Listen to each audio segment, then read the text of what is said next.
What just happened?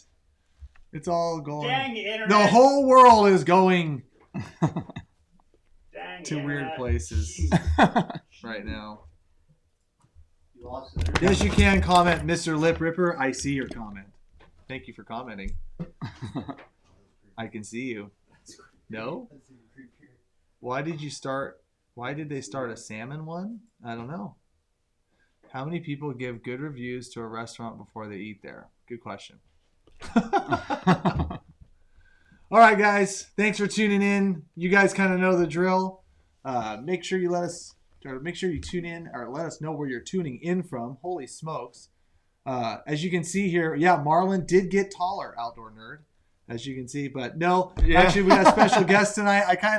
We're doing some sturgeon fishing, so I kind of made him haul in here because everyone's real busy this week. It's getting real crazy. But why don't you introduce yourself to the guys out there and tell them what you're from, what you do, and what you've done for us. And I'm Ryan with Riverside Guide Service. Fish Washington, Oregon. I'm kind of migratory. I go all over the place and do everything. These days you gotta adapt and overcome. Right? Seasons change quick. Yeah. Daily. So, you've been just having fun catching sturgeon. Normally I'm steelhead fishing day in, day out this time of year. Luckily, all the rivers are blown out, or we'd be real sad right now. Well, now we're going to be real sad when we have to, because we're going to be talking about that sturgeon closure. Yes, for all you that have not heard. Unfortunately, tomorrow is the last day for a place that we lovingly call the Bonneville Pool. It's the last day of routine fish tomorrow. We're going to talk about that a little bit. Once again, guys, Ryan McCon, Riverside Guide Service. I've fished around him for many, many years out there.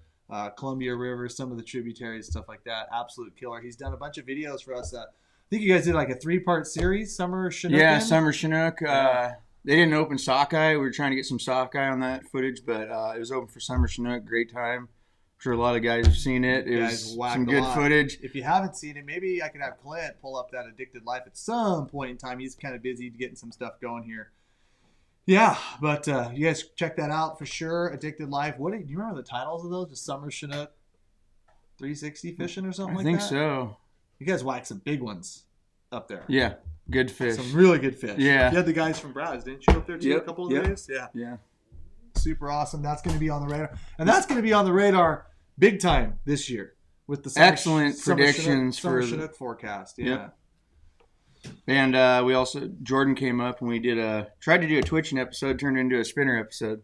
Oh, that's right. You did another. Yeah, that's right. You just did one recently this fall. Yeah. Yeah, where the spinners all of a sudden just time to shine. They were owning it that day, so we had to kind of switch over. Timothy said it was an awesome video. Glad to hear it, you guys. Yeah, so be sure to check those out. A couple of Addicted Lives featuring Ryan McCon here in Riverside Guide Service.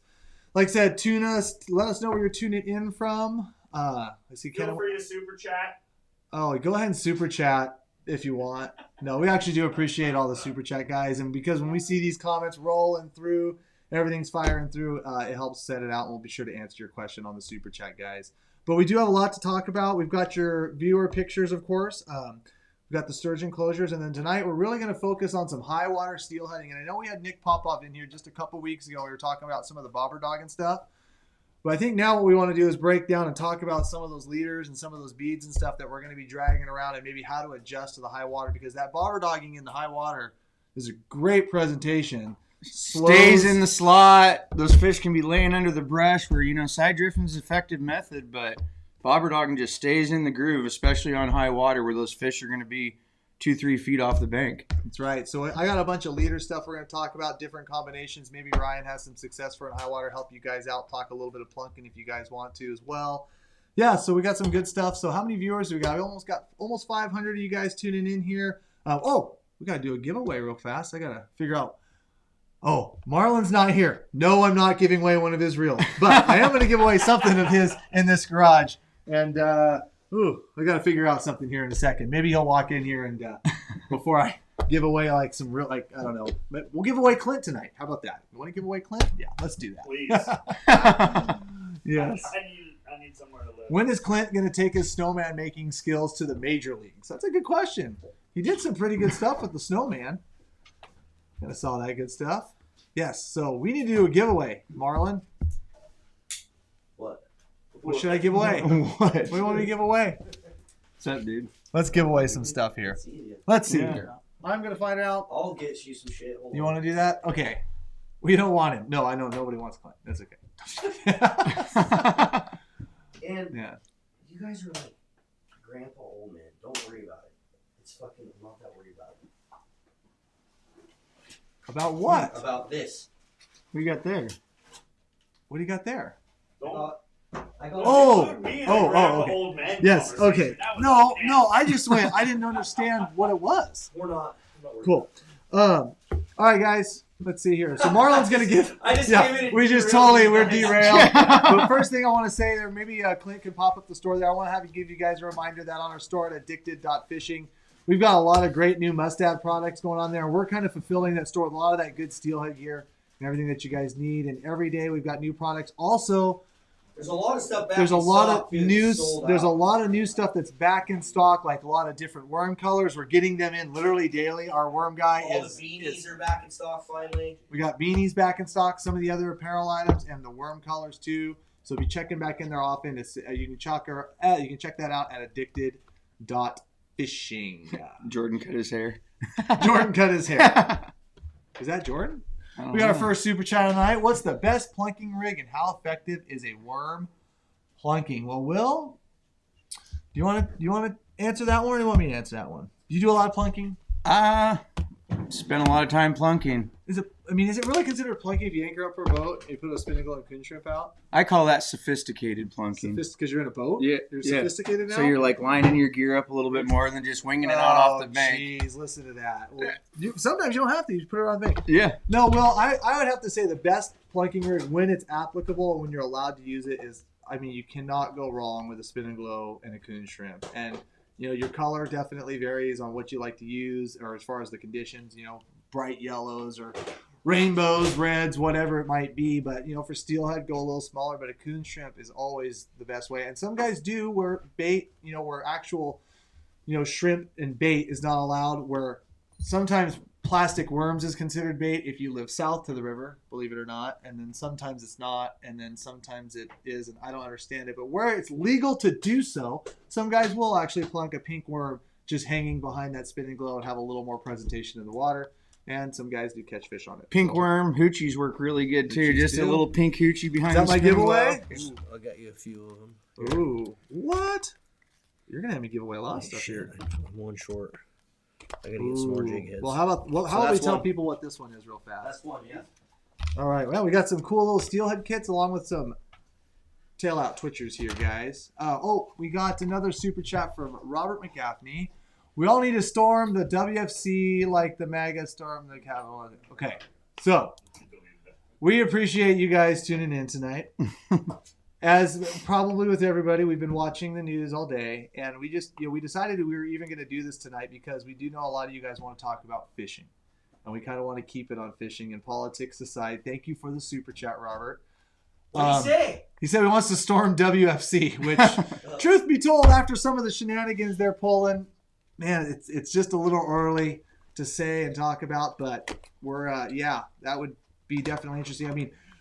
I would really like to storm the places too that are starving our orcas, taking away our hatchery fish, and pretty much destroying our salmon and steelhead runs left and right. I can't speak that enough. You put hatchery fish and wild fish in the water, and you take the hatchery fish, and all the predators eat the wild fish, and then escapement numbers get terrible. No, they're saving and them, then the Cameron. orcas starve, and then that correlates right with the hatchery numbers. And It's all pretty downhill. much the blood's on their hands, but they don't care because they can sip their wine and put a feather in their hat because they got rid of 100,000 hatchery Yeah. fish.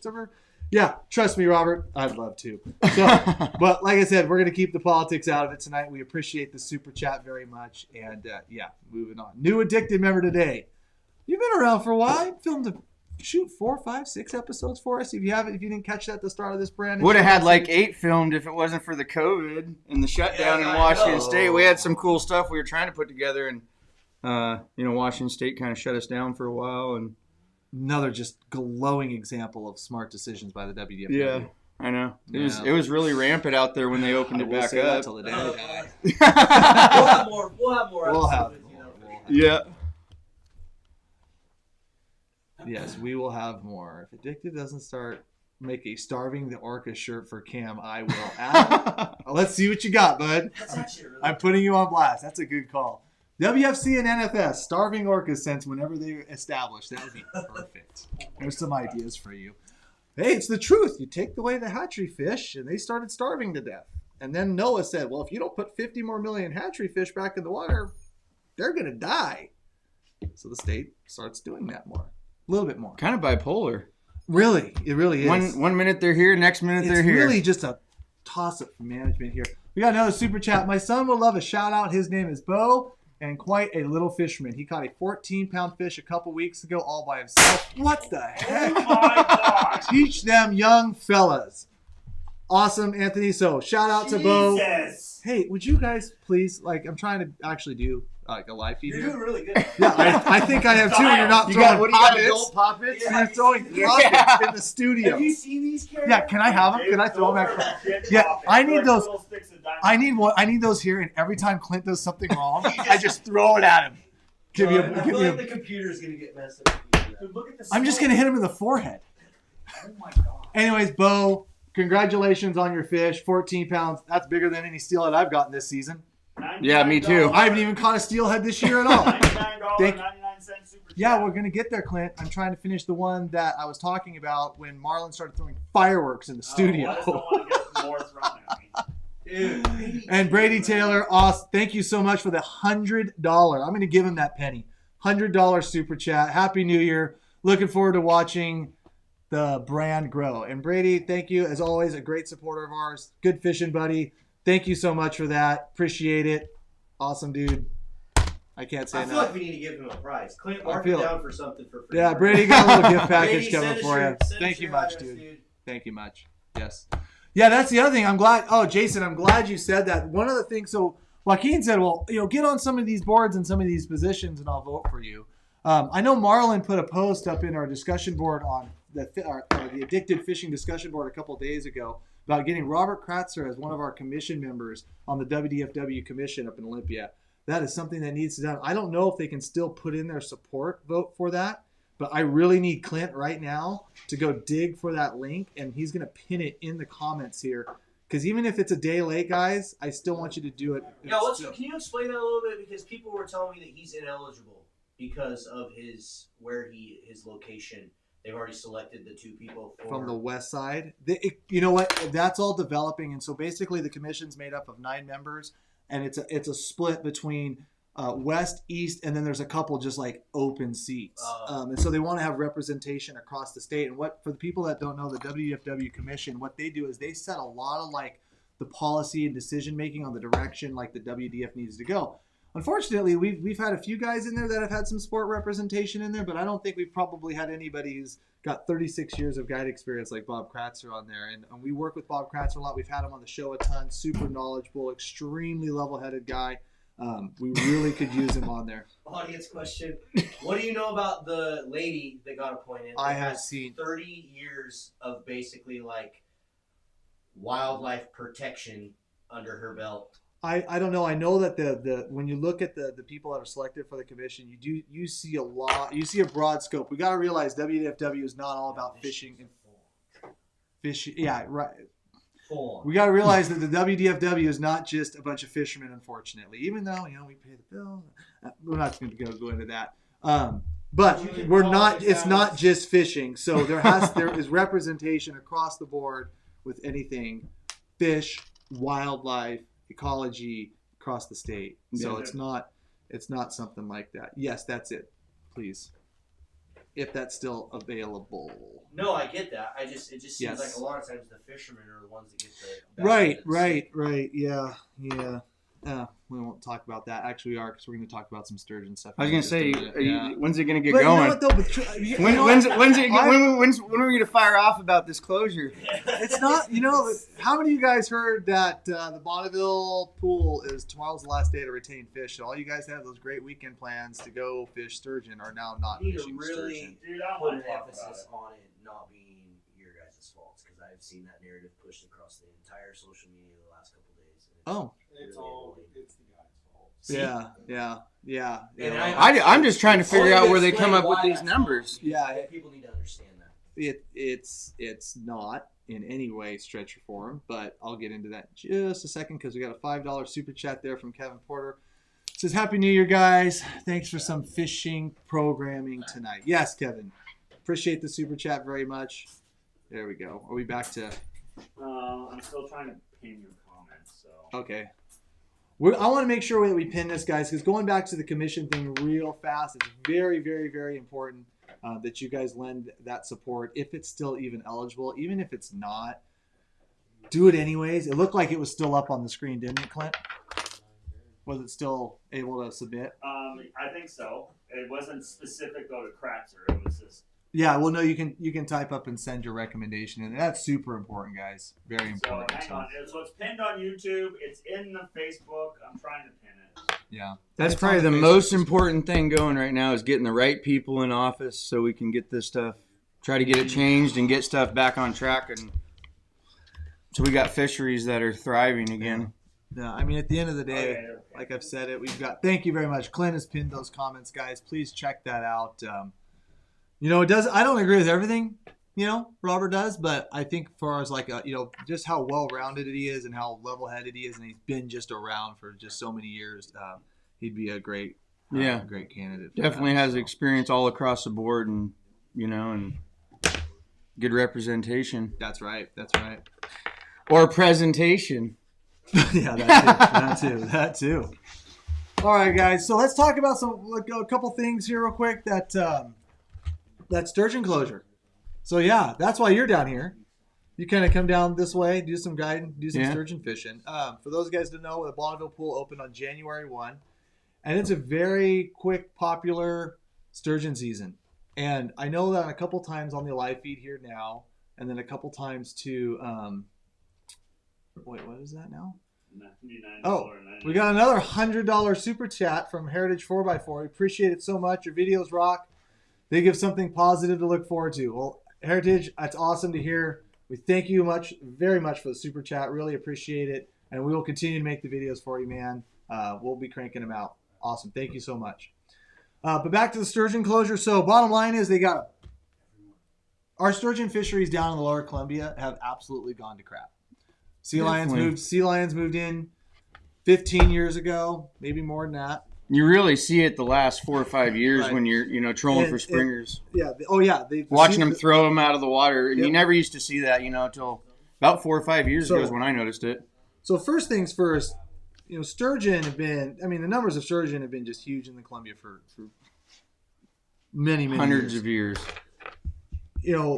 And that fishery down below Bonneville, all the way to the Tidewater and in the Willamette, was huge. And it's just gone away over the last 30 years. And a lot of it is to do with popularity of the sturgeon, with the salmon runs being weaker as they are. And then also, too, with the sea lions moving in and killing a lot of the breeders and a lot of the spawners that kind of stage up in that area in the spring, where the second that sea lion doesn't find a salmon to eat, they're Exactly. they're thrashing our spawning kid. And so the population really... like I said, I think honestly the state was terrified where it was going. So they pulled back. No keeper fishing down in the Lower Columbia for many years. Not many years, but at least a handful of years. Yeah. And to really reassess what was going on. In just the last couple, 2 or 3 years, they've been able to open up some very small fisheries below Bonneville. We're talking to the extent of 6 days or 8 days total. Yeah. So those fisheries... Like I said, they were huge to begin with, and now they're gone. So, with that said, you have populations, though, of sturgeon above these dams.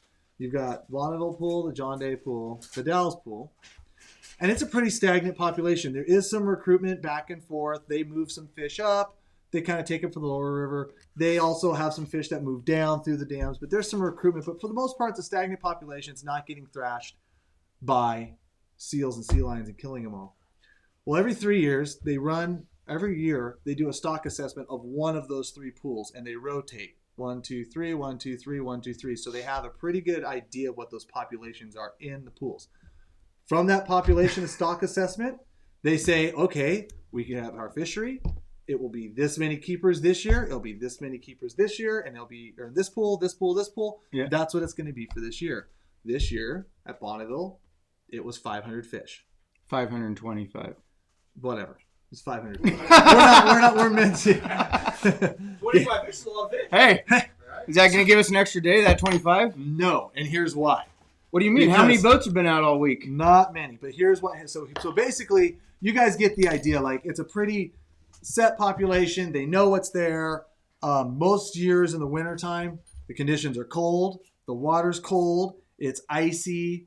Tough for people to get there. Tough fishing. Tough fishing. People don't want to play ball. And we were saying it, truth be told, on this live feed, in podcasts for the last 2-3 weeks, like, man, this setup that we've had, it's been extremely warm. I mean, I'm a duck hunter. I think it froze like one time. Yeah, it's ridiculous. Pulling to the ramp and it's 49 degrees in the morning. Right. It's been warm. It's been warm. It's been raining. Temps have been up. No ice, no storms. Well, then on top of that, too, you have New Year's Day hitting on a Friday. Friday, Saturday, Sunday, big 3-day weekend for people. And then you have all these rains, and it blew out every damn steelhead river. Every steelhead river, and then you can't fish out of a boat in Washington on our coast, so everyone wanted to go do something for their holiday weekend. You got it. And so basically what ended up happening was you had the perfect storm, and then also, too, with the Columbia Gorge, you have wind. You always have terrible winds. You always got stuff moving. You got terrible conditions, and you didn't have those this weekend. And basically what happened was everybody ran out, and I don't blame them. Like, I don't blame them one damn bit. Everybody went out the first day, January 1, and just pie-eyed them. It was good. Everybody did. I mean, and let's be honest. Like, as much as I cringe when I see like the pictures on Facebook and people want to go, oh, what we were talking about. All those people were there January 1st before the first picture was even of a dead fish was even caught. Yeah, they didn't need a report to get them going. The people were there. Yeah. And let's be honest, those sturgeon fishermen are there because you're only allowed to kill 2 a year per person. They're there because we didn't have any estuary sturgeon fishing last year thanks to COVID, really thanks to the departments not agreeing, whatever. Bottom line, the fishery didn't happen. Yeah. And so you have a lot of guys that want to go sturgeon fishing, and guess what? You had nothing else to do this weekend but go damn sturgeon fishing. Yeah. And the conditions were absolutely primal. So, on top of it, what? I don't want to talk about this anymore. Why don't you want to talk about this anymore? People are wanting to talk about this. God, this is why I need one of those fireworks. Here, you need one with a hook. Oh, anyways. Yeah. Yeah, so the other part of it too, guys, is, and this is the other thing that I kind of want to say, and I'm encouraged by it. There's a ton of keepers up there. The catch rate is, I mean, phenomenal. Compared to the last 10, 12, 15 years. I mean, on the openers, a little bit, what was it, like, I think I was in a 1-to-8 ratio for keepers. Some days and then even since, less. I've been on a 1-to-3 to 1-to-4 ratio, which is unheard of up there. Unheard of. Usually this fishery, guys, you go up, you fish deep holes, you catch 15 fish, 20 fish, you might get a keeper. And if you do get a keeper, it's like right over that fork length. 39. This year up there's a lot of big fish. There's a lot of big fish. There's a lot of big. You're going to get in trouble in a second. There's a lot of big fish. There's a lot of big fish, a lot of big keepers getting caught, and a lot of big fish around, to where that's not normal up there. Yeah. And so, yeah, so not only did you have everybody show up because the conditions were prime, you had a lot of big biting fish. And I know it was reported that. What would you say your average was in this 6-day season? I've only had 4 people go home without a fish. No, your average length on your fish. Lots of fish over 40s, which I was going to say, I have to say my average is probably in the 42, 43 range. Yeah, and those are good fish, and we've seen them. I saw you get one. I got one, in the 48 to 50 range, which is a pretty rarity up there. Yeah. So the bottom line is, guys, you know what? I'm just as mad about it as everybody else. I mean, at the end of the day, like, I catch, a ton of I do a ton of sturgeon trips up there. I literally had to cancel 15 days after this, so it's just kind of the way it is. But for those of you guys wanting to know and seeing what was going on with the sturgeon, there's a super chat. We go. And go ahead and give me the super chat. Oh, there it is. Okay. Any update to the bead hook that you used last year with Big Dave. I lost it, it turned off, but my production manager is just, he's really pissing me off tonight. I really need the super chat back up. Oh, Clint, I need the super chat back up. I'm sitting here saying it. I'm getting kind of really irritated tonight. Put the damn super chat back up. It's like it bopped off the screen. It was something about Big Dave. Any update to the bead hooks that you used last year with the Big Dave name, item number? No. Name? Yes. But we're going to hold off on that. Yeah, we can't release it yet. Yeah, we can't It's release coming. it yet. It's coming, though. Very, very shortly. Very, very shortly. There's 3 sizes, right? What's that? 3 different sizes? Yeah, there's going to be a size 2, 3, and a size 4 TX coating. But yes, we will have the bead hooks out very, very shortly. So, yes. What the heck is a sturgeon? If you want to talk about steelhead. I saw WDFW caught someone up there keeping a sturgeon illegally. They actually had 2 on their boat, I think, that were illegal. Yeah? Or just 1? Just 1 on Was the that boat. the first day after the Dallas They didn't pool? even write him a ticket. They gave him a warning and took their fish. Huh.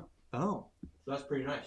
that's really nice. I heard someone got a $440 Yeah, ticket. $440 I think ticket. this dude was filming for his YouTube channel, and so I think they were like just nice to him or something for some reason.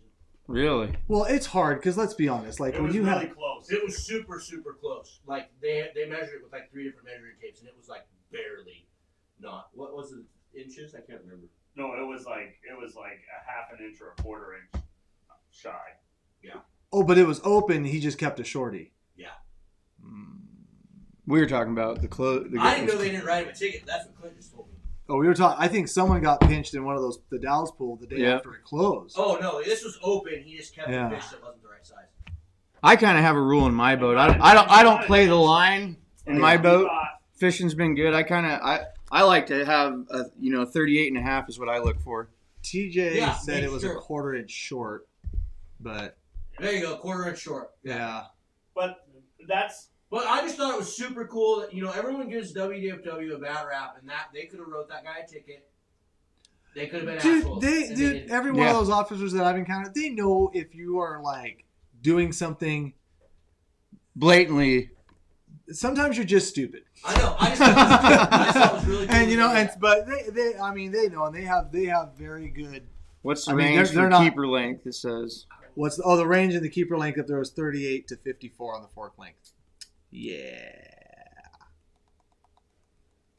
It was a ticket. Oh, we got another super chat. Thanks for all the inspiration. I'm visiting the Pacific Northwest this week, and I love it here. Been using ADX as a vice in New Mexico fishing. Awesome, Angela. Thank you so much for the super chat. I'm guessing trout and bass.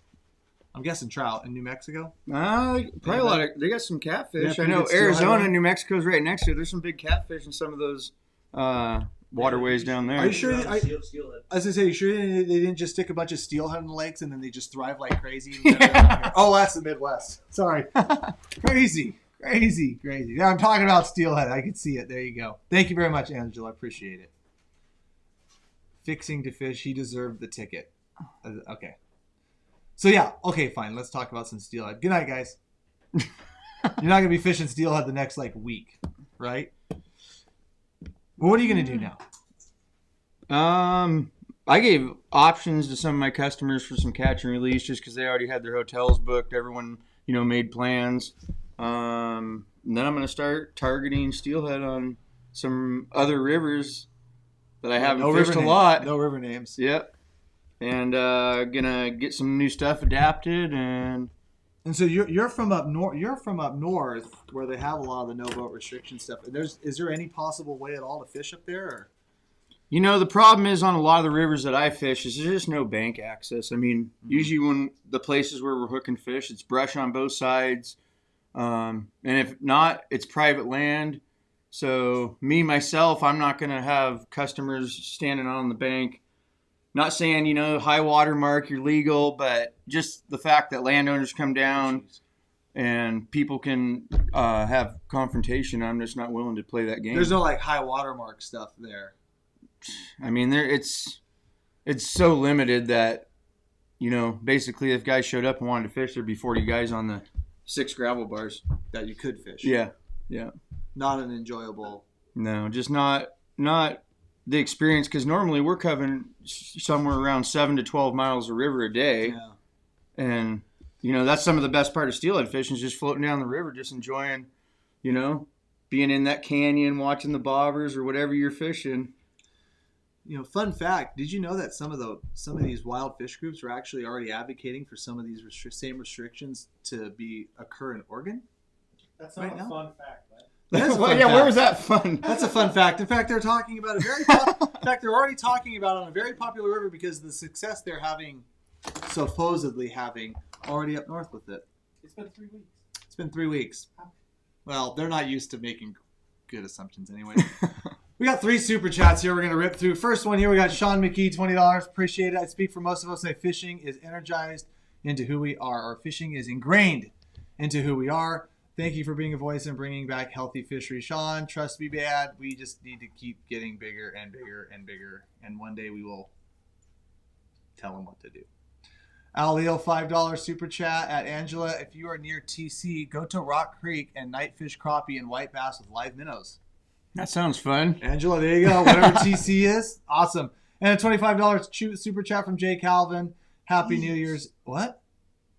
Happy New Year's, addicts. What are you saying? One more. Oh, and another one. And Andy Wright, $5 super chat. Perfect. Thank you very much. Next time, put a comment or a question there. We'll happy to answer for you. Okay, guys. So like I said before, high water, bobber dogging, steelhead. I got a bunch of leader stuff. We're going to go through there. I think we need to probably remind people a little bit of what this bobber dogging technique is when it comes to steelheading, and the fact that it's not just a matter of just bobber dogging beads. Or is that all you do is bobber dog beads? No, I mean, Totally. you can bobber dog anything, really. You bobber dog anything, and that is probably more or less a good part or a good thing to talk about, especially with some of this high water that we have and we're going to have here over the next couple weeks, or at least the next week. And I know we didn't talk a lot. I know when we had Nick in here, guys, we didn't talk a lot about the actual leaders. We talked a lot about like the setup on the floats and the techniques, but we didn't talk like a lot about like I said, the size of the leader lengths, what you can put on there, the different baits. Like some guys will rig a worm on a bobber dogging rig. I know a lot of guys, that's not very popular, but it's a very effective technique, especially when the water's dirty. Baits, eggs, shrimps, and stuff like that. So I'm just going to run through just real fast my bobber dogging setup. Like I said, last time we did Nick's, and I do a couple little things different than he does, but not really that much. First off, I've got a heavier 12 to 25 rod, or 12 to 20 rod, just because I like to have a little more stoutness, a little more pickup when you're bobber dogging, and you can let that float out and you can let your gear get out far. When I swing at a fish, I want to be able to set the hook. Yeah. Right? You don't want to be using this flimsy little light stuff, especially if the water's big and you're fishing heavy water. So I run a little heavier rod, 10.5 foot length, and then I'm running a 40-pound braid. I don't know, what braid do you prefer to run? I run 40. It seems to have, I used to run 30 for a lot of years, but the 40 just seems to be a little bit stiffer, so guys don't have as much problems wrapping on the tip and wrapping on their bobber and stuff. I like the 40 because it seems like if I'm using any kind of like 20-pound bumpers or leaders, Start popping it, huh? Yeah, exactly. Yeah. Then you pop your float, and then you got to go, really, guys, got to chase my last bobber down. Yeah. It seems like These days, they're hard to come by. No kidding. It's like the start of the season. I've got like this big box of bobbers, and then you lose a couple, and you're like, oh, I don't care. Yeah. And then like towards the end of the season, when you don't have those bobbers, and then you lose one, it really hurts. Oh, yeah. You're like, oh, shit. Start looking in back eddies for them. start picking them out of trees. So what I got here is a bobber dog and float, guys. But what I do real fast, I got my braided tough line, that 40-pound. And what I like to do is I like to use a high vis, but I always like to just black out the bottom 8 feet of my line here. I use that as a measurement too. So like if I want to adjust my bobber stop a little later on, I can kind of see just real quick what guys are doing. But all I do there is I just take a Sharpie marker, I blacken it out. It's probably not something that's super necessary, but it's, I don't know. It gets. I think in off-color water, it doesn't matter. But for me, when the water gets a little cleaner, that's been a technique I've used since I was like 12 years old, fishing small streams. Sharpie marker? Taking a Sharpie and just kind of getting stealthy. Yeah. even on my spoon rod, when I'm doing straight braid to it, I run a high vis braid, but then I'll take that like 8 feet and just blacken it out, and it stays on there for quite some time. And all I do is I just take a hard surface, push the Sharpie marker down, pull the line through a couple times, and it seems to just really darken it, dull it down, and then I still have a high vis main line.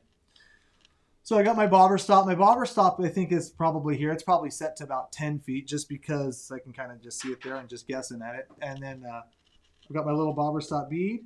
I've got a little corky there, and all that corky does the same thing like I do with like my bead bobbers and any of that. I just like it because when it's running correctly, that's sitting on top of the float. If it's floating like this over to the side off this, it's telling me that I'm not being pulled tight to the bobber stop. So I just can quickly tell when a guy makes a cast. And when you're casting those double rigs, you're casting those things that are zipping stuff out there. A lot of times stuff can tangle up pretty quick and easy. Then I got a little bobber dogging float, and really there's a lot of good bobber dogging floats out there, but the key is just having something that just has the flat end, so as the current's pushing it, it's giving it a little bit more pressure to keep popping that lead out of the bottom and out of the rocks. Go back to main cam there, Clint. I don't know about you, but talk a little bit about bobber stop length. What do you think on depths of rivers that you fish? To me, if you're, steelhead, they like that 3 to 6 feet of water. A lot of places I fish. So I like to go, keep that bobber and the angle to my line at a 45-degree angle. Seems to be the better presentation, and we hook more fish that way. So I like to go, if I'm fishing the 4 to 6 feet, I'll go about 10 feet on my bobber stop. So just almost maybe double the almost double what you're fishing. Maximum depth. Yep. Because that's the key about bobber dog is you can throw that out at the top of a run where it's only 2 feet deep, and it's going to run down to 6, and it's just going to fish every ounce of that. Every bit of it. Yeah. As long as that bobber's not standing up, you're fishing good. Yep. Let's see here. Al Leal says, $5 super chat. Can you get into the size, bobber weight to river current balance? That's a great question, Al. Appreciate that. Appreciate the super chat, too. So, on top of this, guys, so the bobber sliding up and down. For the most part, you can use these little ones here. And honestly, I think you can have too small of a bobber, but you probably can't have too big of a bobber. No. And the reason why because those fish field bobbers, which I need to get my hands on a bunch of them, they're pretty damn big. Are you talking the metallic blue? Yeah, the ones that this one here is the chubby he's got in his hand, and definitely it's a bigger diameter.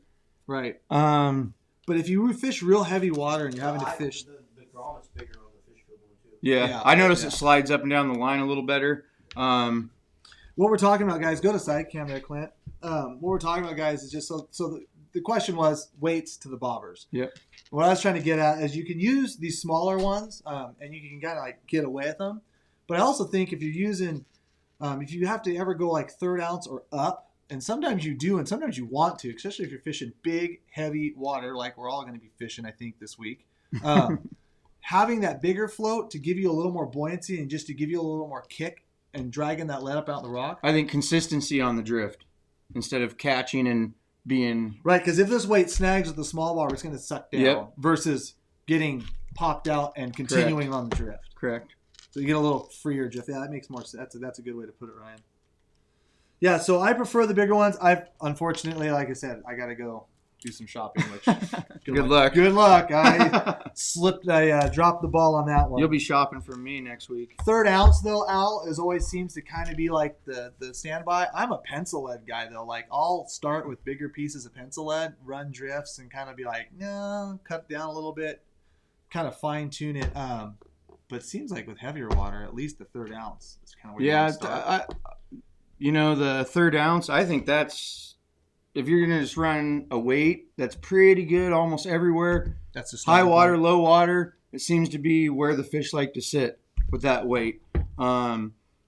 Different rocks, bigger rock, smaller rock. I use Dave's Tangle. I use stick weights, and I use pencil lead. So it just depends on what river and what the bottom is. Seems to get kind of an experiment with that. And I notice you definitely hook more fish if you play with that lead a little more. It's all about presentation. Perfectionist sport. All about presentation. All about presentation. Would you ever use a 1/2 ounce? Or you found yourself using 1/2 ounces when things are just really only when cranking? I've been bobber dogging big wads of eggs for Chinook.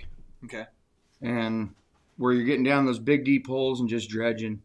But for steelhead fishing, I've never ran a half ounce. Never had to run a half No. ounce. Like I said, they're only if the water's that high, Yeah. they ain't out. They're not out there trying to buck the hardest water there is, you know. Half ounce was fishing pretty good at 13.5 CFS. I was alluding to that a little bit. I just wanted to see if he was doing that where he likes to fish because I wanted to know. Oh. Well, I fished a total shameless question. I fished a certain fishery at 18,000 CFS, and I ran 3rd-ounce Daves, and we did well. Just did fine. We did well. I'm like, just keep it in the brush, guys. Keep it in the brush. Totally forgot about it. Man, we started talking sturgeon. You guys wanted to talk steelhead. Let's talk giveaway. How many of you guys have bobber dogged for steelhead? Let's hear it. Yes or no, or even if you're no, and you're going to go ahead and say, I plan on it, or I plan on doing it with one of us, or one of our addicted guys, or one other guy. Anyway, just let us know what's up with you and bobber dogging. We've got an addicted tailout twitcher. We have got a package of our 1/8 ounce blue worm addicted jig heads, and a must-add addicted Sink It series jig for you for the first prize pack. We're going to give away a lot of these. We got a lot of bobber dogging folks in here, at least people that are planning. I'd say it's already 80% from what I'm seeing. We had a super, thank you very much. Yep, John Webb. Flat floats for the win. Are you referring to the bottom, or is there like another little trick someone's doing out there, John? I know you're a fishy dude and fish a lot. There's no way we're going to find his answer in the comments. Yeah. Ask him. Yeah, so here's your prize pack. Go side cam there, Clint, for me. Boom. Look, that's a nice little get after it kit. I thought you gave that away like 10 minutes ago. Yeah, I was gonna. What happened? But Marlon generously gave us 3 sets of these to give away. So first set right now, yes or no, just to kind of get an idea. Okay, yeah, I get it. You guys want to talk steelhead? A lot of bobber doggers. We're gonna talk about some leaders. Do you have any eggs, Marlon? Damn, that's the one thing I forgot. I feel stupid for it. We're gonna use some plastics in. That's my bad. That was a total airball on my behalf. Yes, no, yes, no. Super chat. My son would love a shout out. Bo, he's 6 and an awesome little fisherman. Caught a 14-pound seal a couple weeks ago. We gave you a shout out, Bo. Yeah, he just did it. He did a super chat. Oh, you did it again. Maybe. Oh, Anthony. Double shout out. Is there 2 Bo's? I don't know. But shout out to Bo Same guy. for catching a bigger steelhead than I've caught this season, year at all. Congratulations, dude. Awesome. I feel high water only affects access, right? It definitely cuts down on access. Yeah. Especially if you have to fish from the bank. Yeah. Can't wait to try Keep Hearing. It's the bee's knees. It's a pretty interesting technique, and it's really developed over the last few years for sure. So you like setting the hook on the bobber dogging, huh? Oh, I just grip and rip. No, it's not so much, because I know I said I like that longer, little stouter rod than my traditional float rods for bobber dogging, but it's more because a lot of times, like when the bobber goes down, because the bobber goes down a lot, right? So you don't want to just sit there just crank it at every time. But if you're bobber dogging right and that bobber's floating down, you've got a couple feet of line bowed out, so you're not trying to pull it sideways. You're letting that thing go naturally down. So I always have my guys like reel up to where that bobber drains a little bit and then come back up on it. Because we don't set the hook in my boat at all. Reel till you feel. Reel till you feel. Okay, so it seems to be for me, best land ratio. Guys set, they get a lot of slack, and especially running customers. Stuff happens. Yeah, twists around the tip. Generally speaking, if I just get guys to reel down when their bobber goes down, either pops the bobber up and you continue fishing, or bobber takes off and it's fish on. Why? Why do you think that works? I think the way the bobber has pressure on it, and all you do is tighten it up a little bit, and with the way beads and stuff that we're dragging, small hooks, they penetrate really good. So I don't think it takes a ton of pressure to penetrate those fish. You're already getting them. Yeah. Yeah. You definitely don't want to set fast on them. Like I tell my guys to reel until that bobber is you see the bobber going, I reel till you feel something and then come back. And it's almost like, I think by the time a bobber goes down, like a true bobber bite goes down on a bobber, that fish has had that bait, whatever it might be, for a while. That's the big joke in our boat on beads. Oh, you got to let them chew. Really let them chew. It's like a Springer bite. Let them chew. Let them chew. Gotta let them chew that bead. Yeah. If you think about it, the bobber's up here, weight's here, and it's getting pulled down the stream, and the beads are actually in front leading it. By the time that fish grabs it, he's already getting. And that bobber, then the weight has to then pass the fish. Fish is here. Fish is still here. Yep. It has to pass the fish before it even registers. Yep. So, I mean, those fish could be just sitting there just chewing on that stuff for a long time. I wonder that a lot with bobber dog, and how many fish grab it and just let it go, or you don't even see the bobber move or anything. Oh, I bet a lot.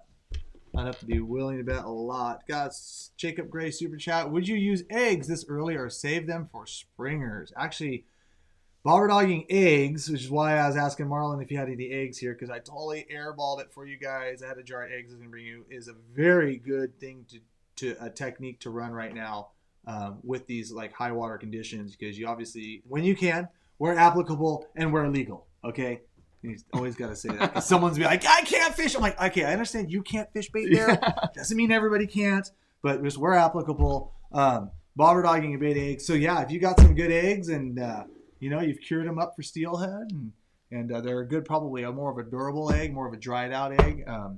Get it on. Use them for steelhead right now for sure.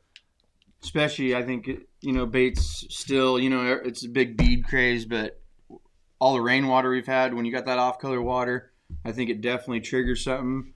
Here you got a double setup. A lot of times putting just a little tough egg under that yarn he's got there on his front. And then you got that bead trailer. And I even think I made the comment at your house the other night. What do I call this?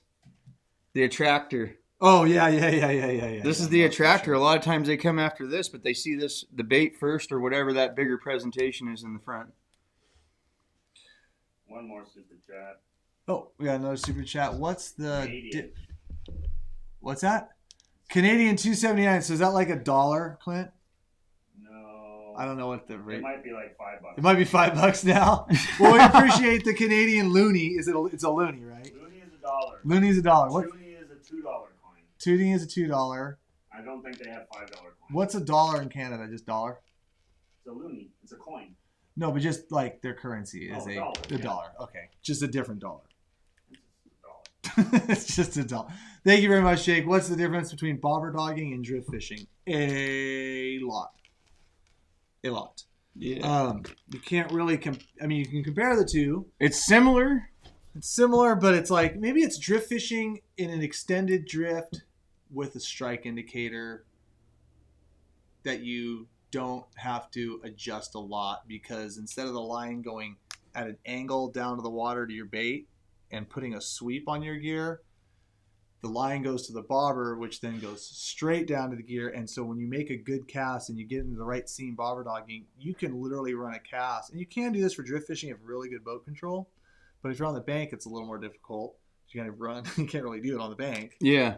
But if you make a good cast bobber dogging, you can literally put it up front and drift for 300 yards and be effective. Especially those runs on a lot of these rivers where you have so much overhanging brush, for the winter steelhead fisheries, that it just keeps you fishing through those slots. Keeps you and I think line. Keeping your line in the water and fishing is the key to hooking fish.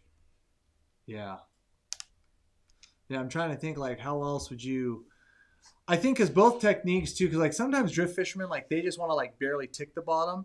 And so I think, like, when you're drift fishing, like, people don't generally, like, try to, like, drag the bottom. And I think one thing about bobber dogging is because you use such a heavy lead that you can really slow down that bait a little. I mean, not really slow down, but enough to really entice a strike from a steelhead. Oh, yeah. I mean, that's one thing about it, is, like, when it's down below, it does a really good job of keeping that bait down slow, and it even slows it down just enough to where I think that fish thinks that they can either get it better. I don't know what it is, but it just works damn good. It does. I mean, I when it first came out, I was like, I called it side drifting with training wheels. Yeah, I can see why.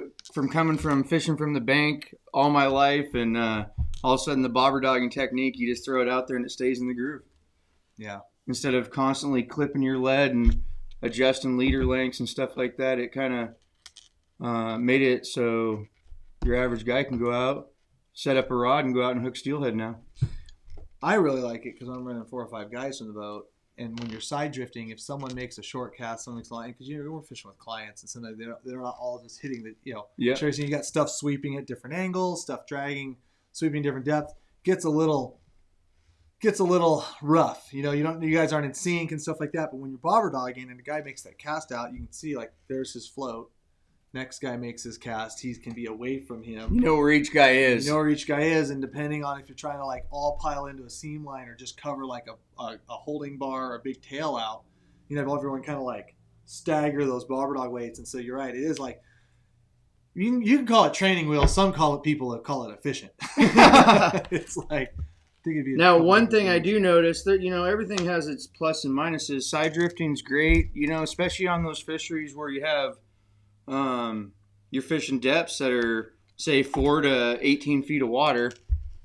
Bobber dogging, you're looking for more consistent depths, and especially on steelhead, they like to chase stuff down a lot of times. So side drifting, out of the boat, when we have 4 or 5 lines out, that line that's sweeping out in the middle of the river, a lot of time that one's hooking fish. It's already seen 3-4 beads or baits go by, and it sees that one kind of trailing out. The guy that's way up there in the middle of the river, and all of a sudden fish on, you see it cartwheeling out of the front of the boat.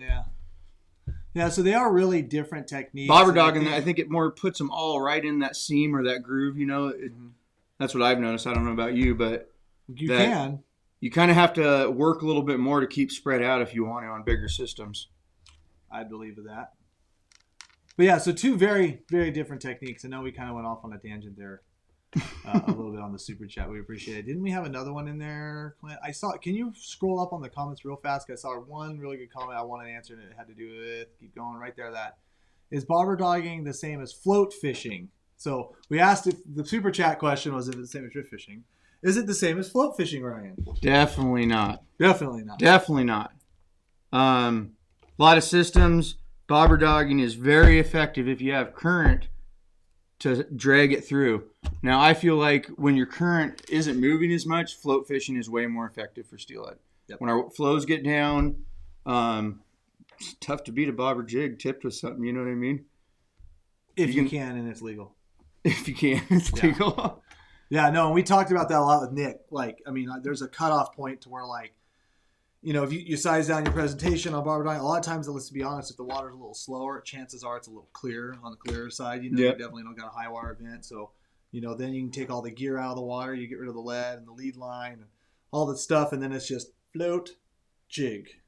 Simple. That's it. Well, you guys have, I know there's no river names, but you guys have done some footage on some certain rivers, small systems in Washington, and first time I went to that certain system, I watched guys throwing bobber jig and they're going like this, just ripping by, not knowing anything. Pulled out bobber dogging setup, slowed down that presentation, and instantly you're hooking triple the fish that these guys are hooking, by slowing it down. Now, when that same system, I've been there when the water's low, you're wasting your time bobber dogging.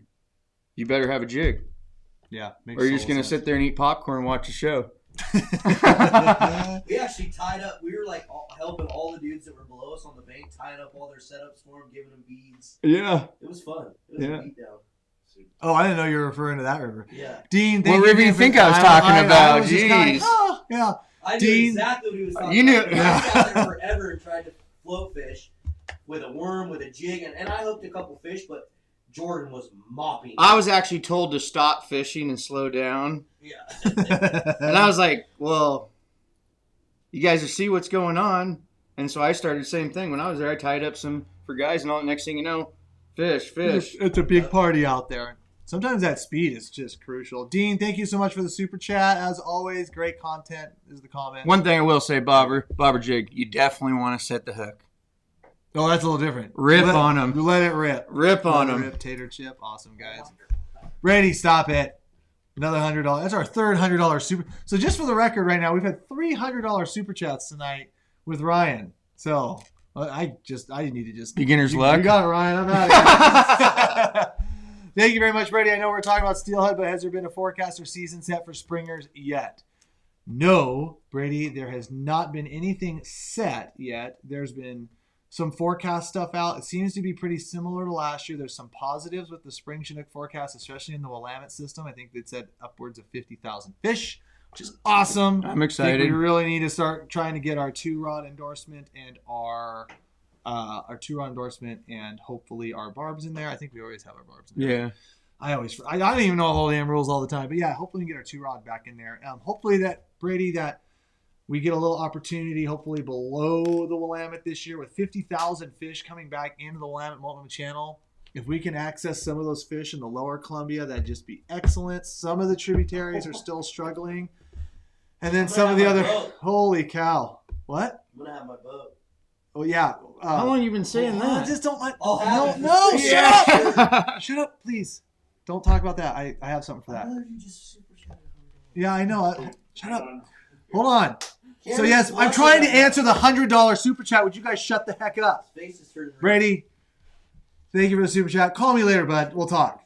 But, yeah, hopefully we'll have a really good long season. Sean, looks like we were floating next week. Cam, that's right. So he was the guy I was telling you about. I'm like, oh, yeah, Tuesday, if they cancel the sturgeon season, at least I know I'm going to go steelheading with these guys. Yeah. Yes, we are. I don't care how high it is. If it's really high and everything's flooded, we know where we're going.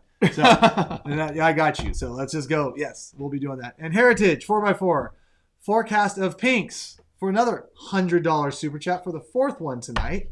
Thank you very much. And, dude, when it comes to pinks, I have no flipping clue. Do you? That so bad. I want to go. Yeah, All you guys, A little bit. there's a trip I want to do, and the problem is it's hard to do in August for pinks. Heritage, I appreciate the super chat, man. The numbers, I know the numbers are down. I've been guiding 13 years full time, and when I started, I was up north, and we have a lot of rivers that had pinks in the millions. Mm-hmm. And last few, they come on odd years, and the last few years our numbers have been down. A lot of the rivers haven't opened, but it is such a hardy fish. I guess they're similar to a chum salmon. I always say they can spawn in mud puddles. We get these high water floods across, and You see them going across the yeah, they go highways and across stuff. through fields, and next thing you know, they find a little spot and they spawn, and they're pretty thriving fish. So, but I haven't heard any number predictions for the upcoming year. Yeah. I want to go out and do some of the saltwater stuff where you go out and people say you see them in the saltwater bays and they're like popping, Oh yeah, and guys will run in there and cast at them and cast little jigs and they just chase them around. And but I want Oh, to. it's- I want to twitch for Yeah, them. When I was a kid, we used to throw weeding buzz bombs off the beach, and literally you just walk down the beach, see them roll, cast, Yeah, boom. Why not Dude. twitch them up? that'd be freaking awesome. Why not twitch them up? Twitch them up. We must have. I'm we're pretty gonna- sure you we're can gonna need twitch some little- anything. Yeah, I'm pretty sure you can too. That's awesome. Yeah, pinks are so crazy at one of the steelhead rivers we fish in Alaska or not Alaska for Coho. Yeah. In Alaska, that we got there and the water would be like really dirty, and we're like, what in the world? Why is the water dirty? It hadn't rained in like 2 weeks, and it's because there were so many pinks in there Massive. spawning and digging the freaking gravel up. Yeah. And we're like, what? And they're like, yeah. And then we're driving from the airport in the movie, and it's like we look at a ditch and Ben's like, oh, there's a bunch of salmon. And we're like, oh, yeah, right. We're like, oh damn, there's pinks there. I mean, they're Yeah, you everywhere. can walk across them. Crazy ass fish. I need to catch a few. But pound for pound, great fish. I Yeah. think it's what's got a lot of people into salmon fishing. Great for kids, great for everybody, really. yeah, I do that with chum. Yeah, I hear people do that with the chum, Joaquin. They go out there and twitch. it One up thing and I will stuff. say, if you do go to a pink fishery, one thing that's really important if you plan on eating that fish and making it quality, because it's definitely not your spring Chinook or your higher quality salmon, is to bleed them and gut them right away. Got him. Right away. And I'm talking before you even make a cast. Yeah. It's kind of something different that most guys don't do, but Well, they're a softer meated fish, aren't they? Yeah. I've heard of that. And it's really- I've never had it's- it. I don't know, and I'm not trying to jack on anybody's. it's just really important. Something about them. They have a lot of slime or oils the way they are. It's night and day if you gut them and clean them right away and ice them down. Ice them right down. Yeah, ice them right down. Well, we may have some stuff for that, for icing stuff down this summer. Addicted ice. Addicted ice. Addicted ice. Addicted ice. We're going to do some addicted ice. Oh, George. Oh, no, no, I'm not doing that, Clint. Get rid of that comment. No, he says, what are our super chats? George, we have over 700 of you guys watching and a lot of people commenting. And when we need to talk about certain things or we look to you guys for discussion, super chat's just a way it really highlights it on the screen and that it keeps it there and it holds it until we dismiss it. So when you super chat, we always try to answer all those questions. see that? And it's a great way to support the channel, and we do appreciate every super chat we get. And we try to answer everyone's lots of questions and try to keep the discussion going, but super chats are a way to do it. Like I said, it's a way to support everything we do. But he's Thank you. just FYI, he's on Facebook and he doesn't understand. And if you're on Facebook, you can't do that. It's only for the guys that are on the YouTube, which we're simultaneously casting this on YouTube. So if you feel so inclined, go to our YouTube channel at Addicted Fishing, find the live feed, which you'll see at the top of our channel, and get into their live, and you can comment and super chat there. Thank you. Good, Clint? Yeah. There was this. Yeah. Oh, okay. Where were we at? We need to talk about some of the stuff we're going to put actually on Bobber Dog, but we needed to give away. We're gonna just shut up. No, sit down. No, I have these here. Dude, We have to give these prizes away. here I'll do the giveaway. I think you all are in on it. Give me the firecrackers.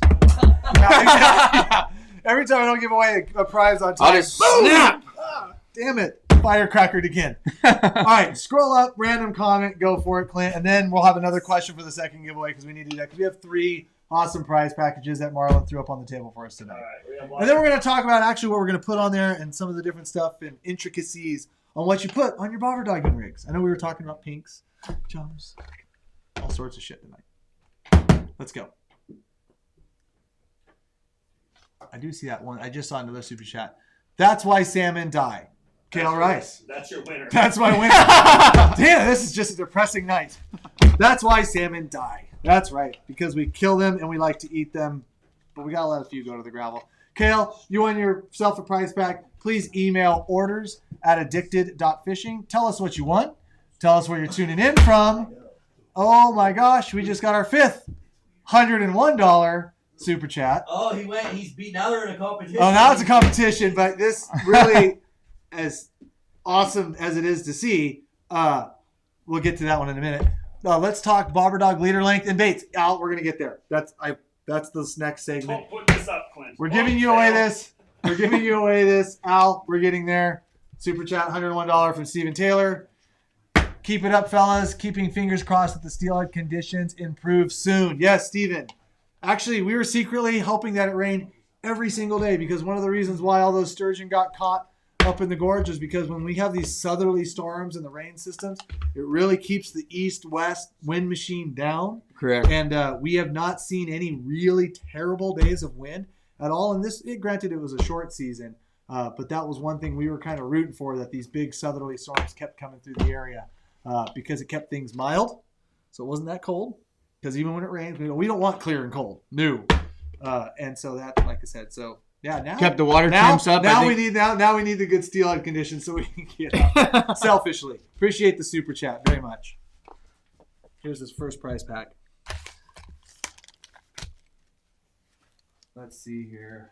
One of these days we're gonna get like a giant one. Like Mr. Beast is gonna pop in here and drop. Like Mr. Beast is gonna be like, here's 47 fishing boats for you guys and a new house on the river. He'll just go on to YouTube and get the live feeds of just random people and he'll drop in there and just like give people like 50 grand. Well, if anybody's from Mr. Beast watching, dude, that'd be so awesome right now because we're mentioning you. And I love watching your stuff. I could use a house. Don McCoy is so addicted. Bro. Clint is actually Cameron's Get a dad. tattoo. Cameron's older than me. No, I'm not. Adam says, for all the super chat ballers, I'm packed Ivor on Venmo. Hit me up. Adam, way to be a hustler, bud. Oh, I'm going to get a new casting rod for drift fishing. They don't have the one I want, and an 8 to 17. Would a 10 to 20 work, or is that too heavy? I would work. Oh, I lost the comment. Oh, here it is. I would probably use it a bit for salmon too. Yeah, 10 to 20 is a little stout. All kind of depends on the action of the rod too. If it's a softer 10 to 20, you'd probably get away. That would be kind of like I talk about. Like you want your heavy bobber dogging rods. You probably aren't going to want to have that be your little, creek or float steelhead rod. It might be a little big, but ultimately it would probably work and you'd probably do well with it. The one thing I got to say on that is, I mean, if you're fishing from the bank or from a boat, you're going to be two different things, I think. Yeah. I run a little bit lighter rods from the boat because you can definitely chase fish down. Right. More fun for customers when we were just talking about those real size stuff this morning. Yeah. So definitely run a little heavier if you're spending a lot of time on the bank so you don't get spooled out down through a tail out on a hot fish. But from the boat, I like to go as light as possible. Yeah. Alex Rubin, what foam do you use for storing the tail out twitchers? I just use the fishing boards. Really like them. They work really good for twitching jigs. So I use those. I see a lot of comments about stimulus money, huh? Oh, well, if you guys have any, go ahead and one comment was stimulate everyone's throwing their stimulus money tonight on the super chats. The funniest one I saw was a meme. Guy was walking in a fast food. I'll take the guacamole. That was funny. All right. We got another $10 super chat, and then we're going to talk leaders. Love this channel. Been killing it on the OP. When you guys going to be coming back? I know the water needs to drop, but yeah, I need to come back and get another 20-pounder mark. Yeah, in fact, I was talking to one of my good guide buddies up there yesterday afternoon. They're flooding. It's nasty. And while I was talking to him, his power went out in his house. And he's like, there's trees everywhere, man. Yeah. I'm like, yeah, it's going to be a couple weeks. Yeah, I'll probably get up there a little sooner than later. Everyone's kind of experiencing these storms and high water, and it is what it is right now. But hopefully soon, man. We appreciate the super chat very much. We're going to be ice fishing? Oh, never mind. Tell Marlon I've been slaying the steelhead on the soft bead so far. Yes, that doesn't surprise me. Let's talk about what soft beads, hard beads. What is your go-to, let's call normal water conditions? Are you a 2 rig, a 1 rig? Are you a size 48? Do you use the softball size beads now in front like everybody? What do you got? I got a bunch of stuff here. Honestly, it kind of depends who's in my boat day to day. If guys are fishing, if you like them or not, you're gonna give them big gear or not. No, I love the 2 rig setup. Obviously, because you got 4 rods in the water, you're running eight hooks. If it's legal. That's right. And there's some places. But one thing I have noticed, if you got guys that really haven't done a lot of fishing and casting, that throwing the double rig, they'll helicopter it and they'll tangle it. So for me, keeping a line in the water is more important than having extra gear in the water. Get to the top of the run, you got the seam line, fire guys, and 3 out of the 4 guys boof the cast, and the stuff goes everywhere. And what do you mean by helicoptering? Because I know what you mean, but what happens, explain it to the folks there, is when you cast it, you got your weight and your bobber here. And I tell my guys to slow it down right before it hits the water. And what that does is it lays that leader straight out. If you get a lot of slack, it'll just wrap up, and next thing you know, the whole thing will just be tangled up. What do you mean by slow it down? Oh my gosh! Battle. Hey, really quick, I don't want to distract you. I want to get the super chats before they go away, but we should hit this as well. This comment is a good segue to something else. Yeah. Okay. Real fast. I don't know what to do there. Recently paid the $60 to get the Costco kit to get the fixed floats that Addicted have been sold out everywhere. Tony, yes, they have been sold out everywhere, but I do have a list real fast of the places that, yeah. Oh my gosh. You guys, we're going to have Ryan in a lot from now on. It ain't, you're going to buy me a Honda Civic to drive down. I know it ain't Marlon. And I know it ain't Jordan, but I don't know what it is about this guy. I don't want to say Prius. But he's killing it. Real fast, guys. Up on the screen there is the list of the stores that still have. I don't know what's in each stock. I know it's 30 or less. I know overall we've sold 80% of the stock at all the Costcos. So that's what's left. I think they moved some around. They did some. I don't know the numbers. That's pretty accurate. Those are the stores that have it as of right now, but it's not. I mean, it won't last long. And some of them. Coming soon, we may have a little something. It was so popular in the stores. We may be able to do something else for you guys if it becomes and stays popular in the stores. You might get it online. Just shut up. Gotta sell at the stores first. Gotta sell at the stores first. Marlon's boat's paid in full. Yeah. Marlon's boat's paid in full. Perfect. Speaking of Marlon's boat has been delivered by our sponsor of this live feed, Stevens Marine. It's getting rigged, I believe, sometime like this week. You will have it for springer season. Mm-hmm. Awesome. I'm so excited. We're going to do some videos. We're going to do some unboxing videos of a 21-foot Super V, or Columbia, excuse me. What kind of power's on that boat? 150, 4-stroke. Tell Stevens to buy some more used boats. I've been looking. Yeah, good luck. Good luck buying boats right now. Buy some more boats. What size beads do you use in high muddy water? Melina, can we get through a few of these super chats real quick? And then we're going to answer that. We appreciate the $10 super chat. We got another $100 super chat for number 5. Good night. My wife's hurting for a punishment, squirting, whatever. I don't know what that means, but I'm going to say it because I don't know what that means. And good night, Heritage 4x4. Yeah. Yeah. Which, and it really is disappointing. And it's really disappointing that my producer put that on the screen, even though he thinks it's funny.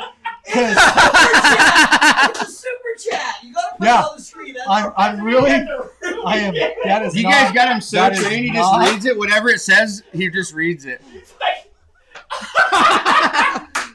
Oh, that's gonna go down as a good moment in Addicted history. It's like Owen. They say whatever you put on the teleprompter, he reads. I literally just fired that off.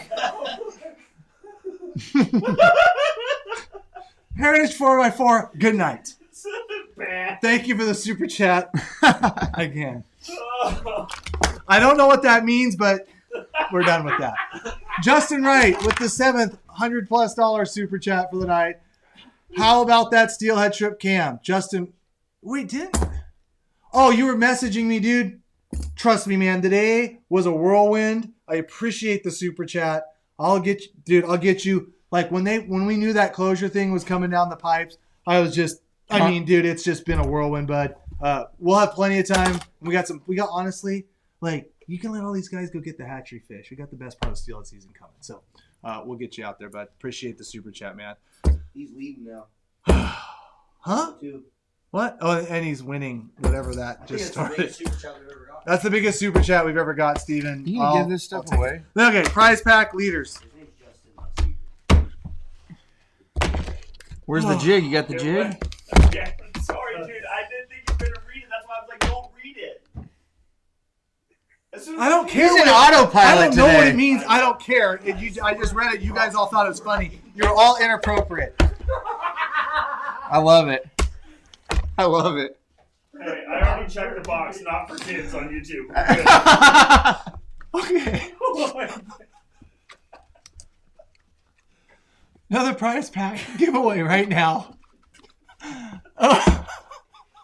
Legend of Cameron Black or the Legend of Ron. I'm over it.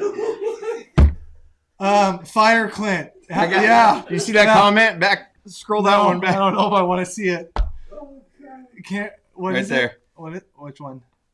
Best stream ever. Oh. Fire Clint. I got tears in my eyes. This is too much. All right, we got another prize pack tonight because we're going to change the subject, damn it. We got another prize pack. Let's think here. I want to do something a little creative for this. If you've got a young fisherman in your life who's going to win this prize. No, I can't do that. Oh, man. Screw it.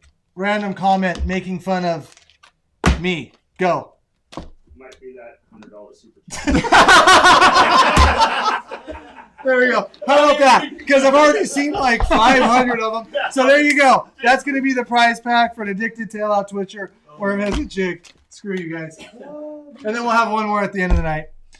Let's talk some damn leaders while these guys are just... Yeah, I don't even. I lost track of what's going on. Pick a damn winner. Whatever the randomizer thinks is the funniest damn comment, you jerk. No, like, the randomizer can't do that. Oh. There's been tons of people commenting. Just pick Yeah, we got one right no, I here. am. He'll pick one. Oh. Oh my gosh. My face hurts. Oh. There you go. You picked We Love We Clint. love. Oh my shit! That randomizer is broken. It is broken. Oh my goodness. Or 3-gun. Oh, Oregon no, now 3-gun. everyone's commenting. Oh, you want to know? Oh gosh. Yeah, it's fine. I got thick skin. I'm I don't sweating. I care. gotta take my coat How many off. viewers do we have watching this? Cam show? looks like the green guy That is- from Looney Tunes. Oh, there's over 700 of you guys. That's great. Okay, Oregon 3-gun. We love Clint. You're not winning the prize pack. I'm kidding. Yeah. Email orders at addicted.fishing. Really say how much you love Clint. Send us your address and what you won. We'll send you out your prize big. Okay. Are we going to talk some leaders and like what you're actually going to put on the damn freaking bobber dogging rig to catch a damn steelhead in this house? I think so. Okay, let's do that. Let's do it. I've got plenty of bead leaders here. I've got some egg leaders for you. I'm glad you tied me all these leaders. I'm ready to go. Dude, let's burn them up next week. What are you doing? I just canceled freaking. Yeah, canceled a week of You canceled a week worth of work. What are you gonna fish? Where are you gonna start? So helicoptering.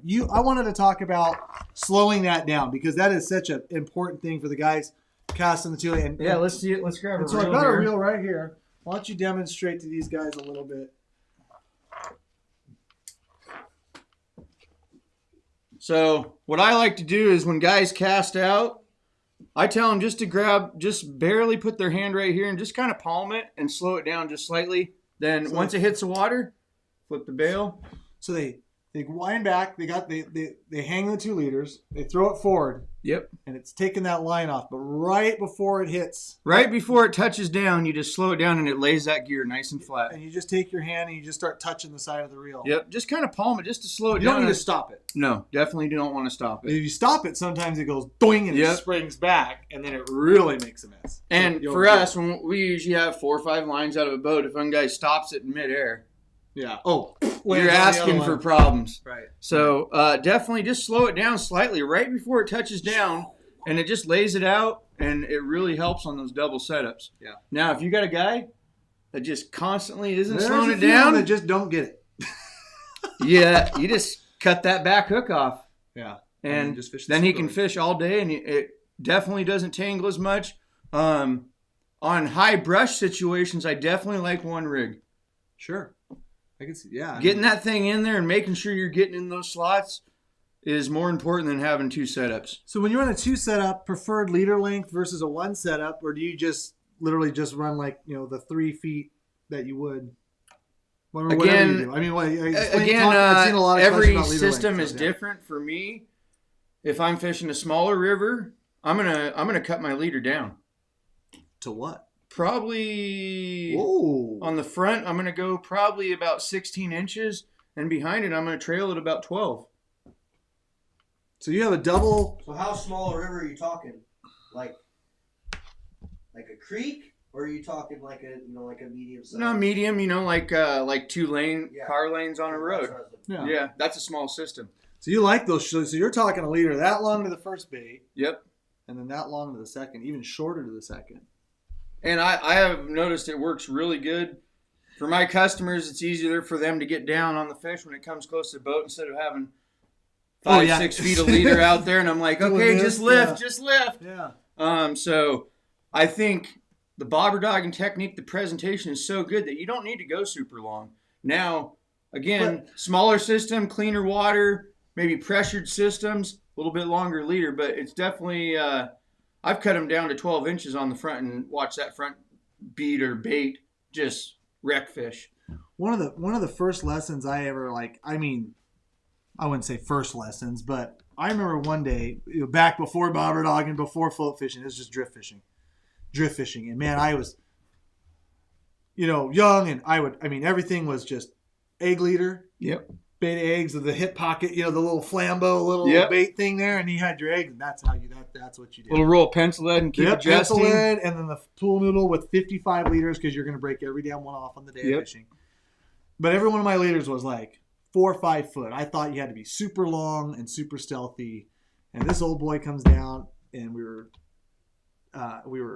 summer steelhead fishing, but it was a little bit of a glacial river, a little bit of turbidity to it. And he came in there with like little 18-inch leaders and just showed everybody what's up. And he explained to me that, that short leader, the weight brings it down. And you're getting down. Right. Yeah, and it just stays down. And so you don't hear a lot of the guys applying that too much for the bobber dogging. And of course, too, like you talked about earlier, where you have those fish that are like short striking, and that time that it takes for the weight to drag past. Well, with a short leader, it's quick. It's quicker. It's quicker. Maybe for finicky fish, it helps too. I kind of suggest people just depend on the system, clarity. I'll be dead honest with you right now. Like most of the places I bobber dog fish are very, very clear water, even when the water's high. Yeah, a lot of them are dam controlled, if you will.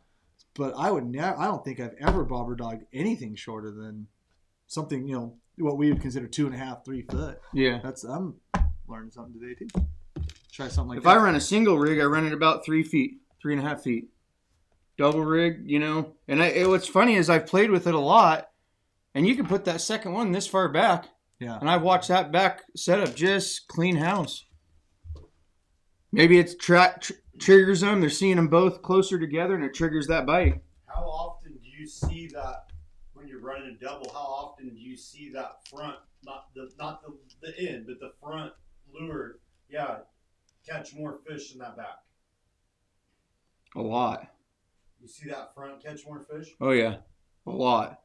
Because I notice when I'm running that double, when I can actually see fish, they see that front one, and you can see them. They see the first one, that one in your left hand, and they'll start sliding over and start really looking at it, and they see that next one coming down, and they commit to that first one. It's almost like it's pressuring them.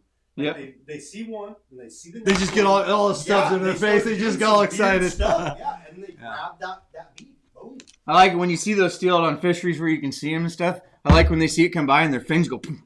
They're in strike mode. When you see those front fins kick out, you're like, You can see oh, it get ready. twitching. Yeah. Getting excited. But yeah, I mean, it's Yes, yeah. Chris Cullen just says I'm running a 40-inch first leader and a 32-inch second leader. Yeah, I mean, I'm very prone to running very, very long leaders, but I also know how many fish this guy gets.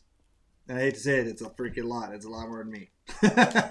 So I kind of just trialed and errored it. And on bigger systems, I like a little bit longer, especially if you have 4, 5, 6 feet of visibility. Yeah, and so a lot of my fisheries that I fish, you have 2.5 to 3 feet of visibility. Yeah, this is for a system that had probably 8 feet of visibility. Yeah, this would be one of your reservoir fisheries where you got a lot of clean water. Yeah.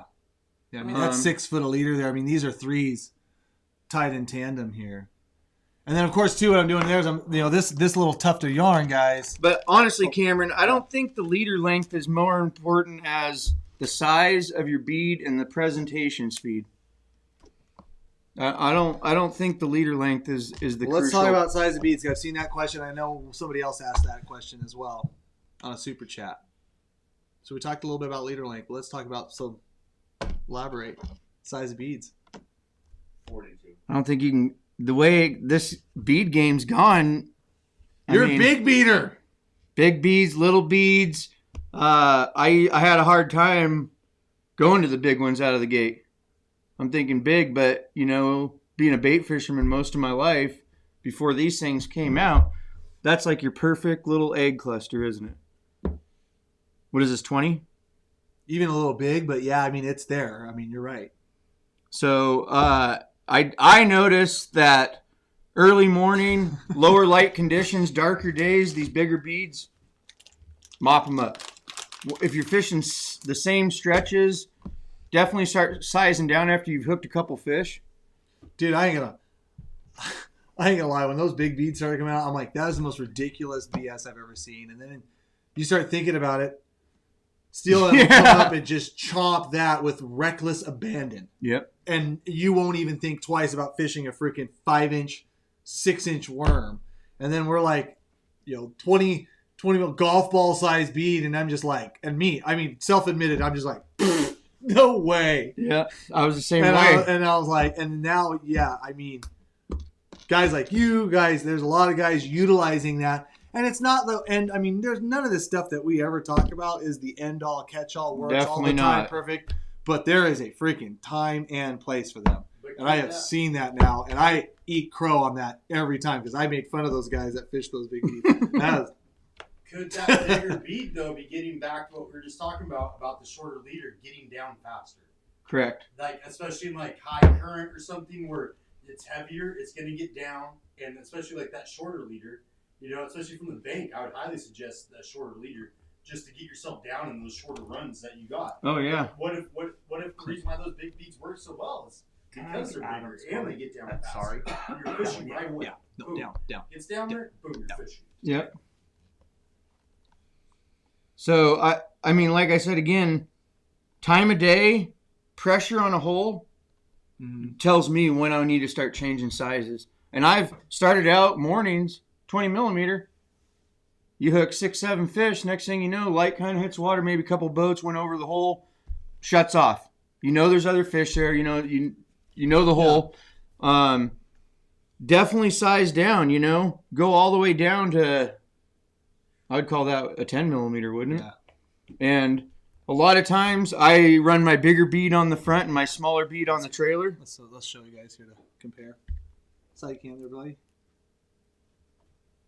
And I've seen on days where that 10 millimeter is just a game changer. Those fish will grab it all day long, one after another.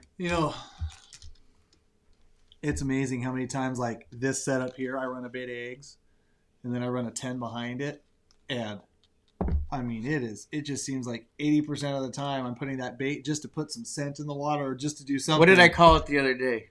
I can't remember. This is your 360 flasher. Oh yeah, that's right. You did. He did. This is your super bait or spinner. Yeah. It's that effective. Here's your right? tractor. Oh my god. You love it when I talk like that, huh? No, but it is funny. Yeah, that bait of eggs is the attractor, and even like I got to spend a day with Kratzer this summer. Yeah. Steelhead bobber dogged, and we're fishing gin clear water. We're fishing little baits of just primo eggs and beads, and out of the I can't remember how many we hooked up, over a dozen fish, but 80% of them. Yep. 10 mil. Sit behind that beautiful, juicy, just milking scent bait of eggs. Bead.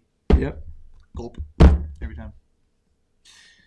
Another $100 super chat. That's number 8 for tonight. Off topic, but Ryan, we've noticed you fly when you 360 fishing and slay. Where's that? Is it 24? Where's that at? It's right there.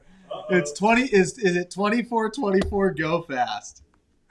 Where's this comment? I'm not seeing it. It's the red giant box right there. Oh. It's on the screen too. Is it 24? Go fast. Be honest, and you can say no. It's go fast. It's go fast. It's go fast. It's.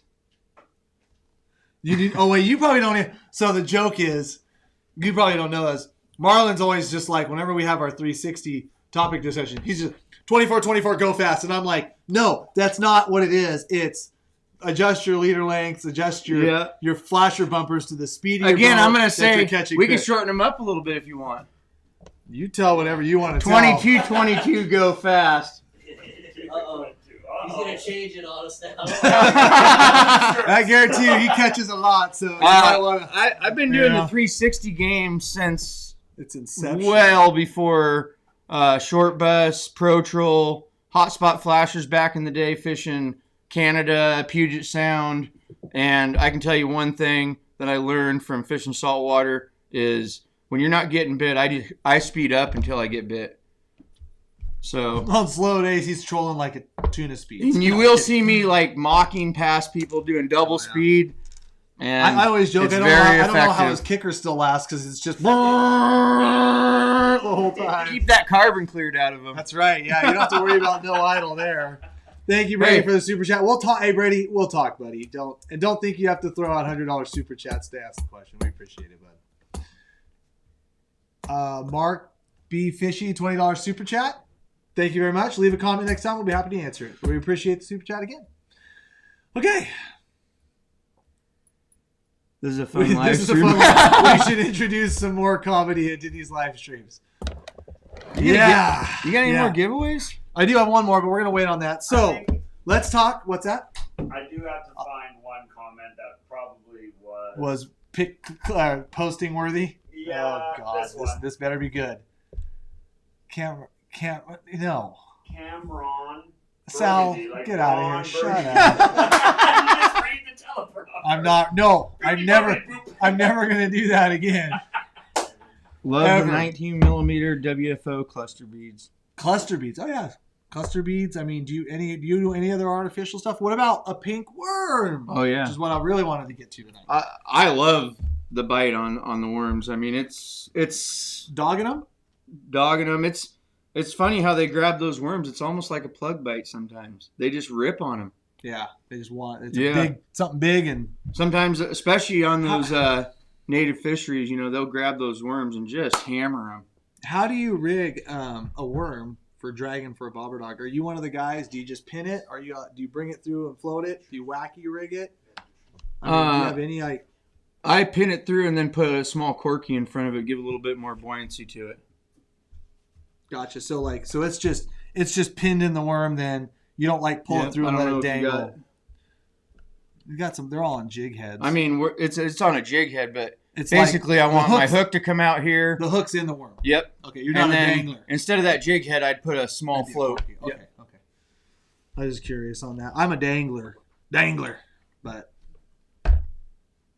to each their own.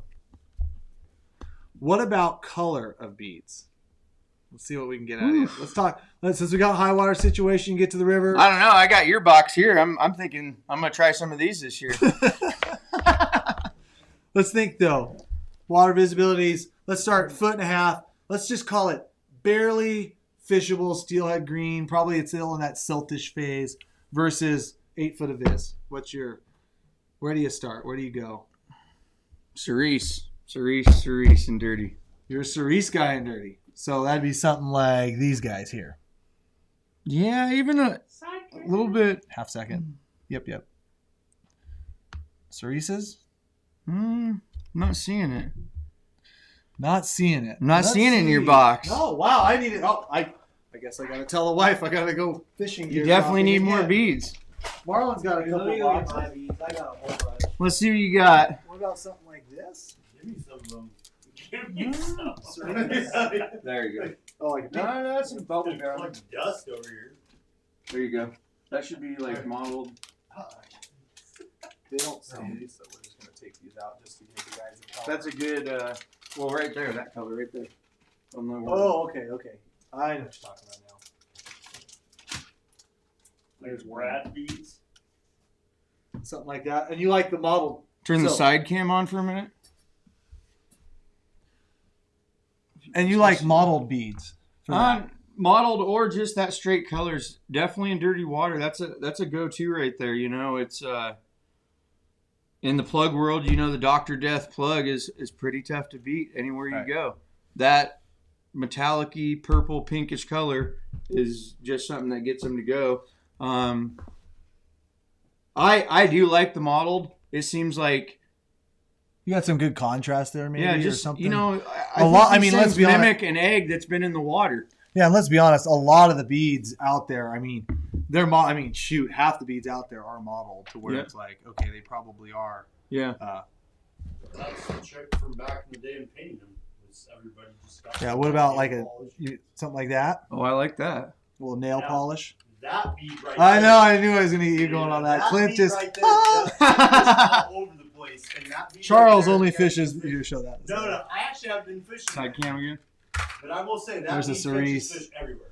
There's a cerise without a mottled paint job. Those are hard beads there. These are hard beads, but look at the swirl in them. It's definitely a fishy color right there.